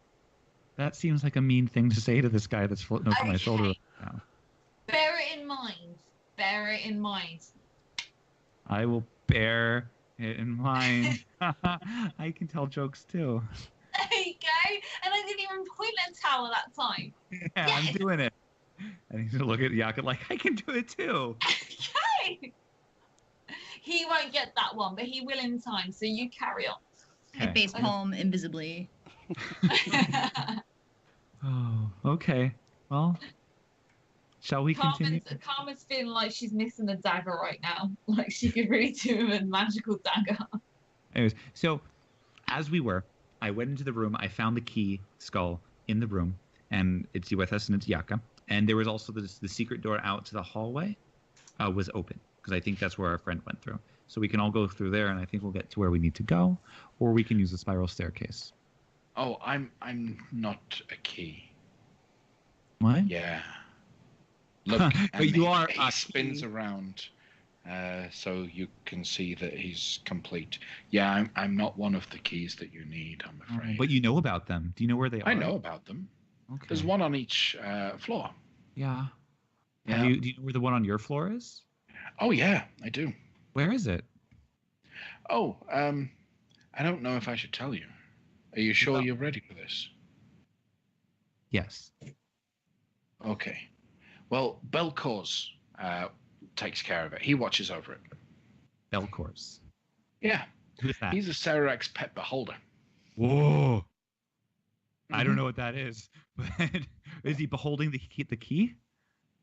Well, the key's kind of stuck in his room. Open the door with the 10 holes, with the 10 eyeballs, and you'll be able to get into Belcours' room, and the key is in there. Okay, that sounds easy enough. So let's go find those eyeballs and go get the key. Are all of the eyeballs on this floor, or are they on other floors as well? Oh no, all 10 of the eyeballs are on this floor. Yep. The last guy that, well, not the last guy, the one before that touched me, he managed to get all 10 of them before suddenly exploding as soon as he went into the room, which was a shame because as soon as he died, I got teleported back here, and I don't like being alone. So please don't die.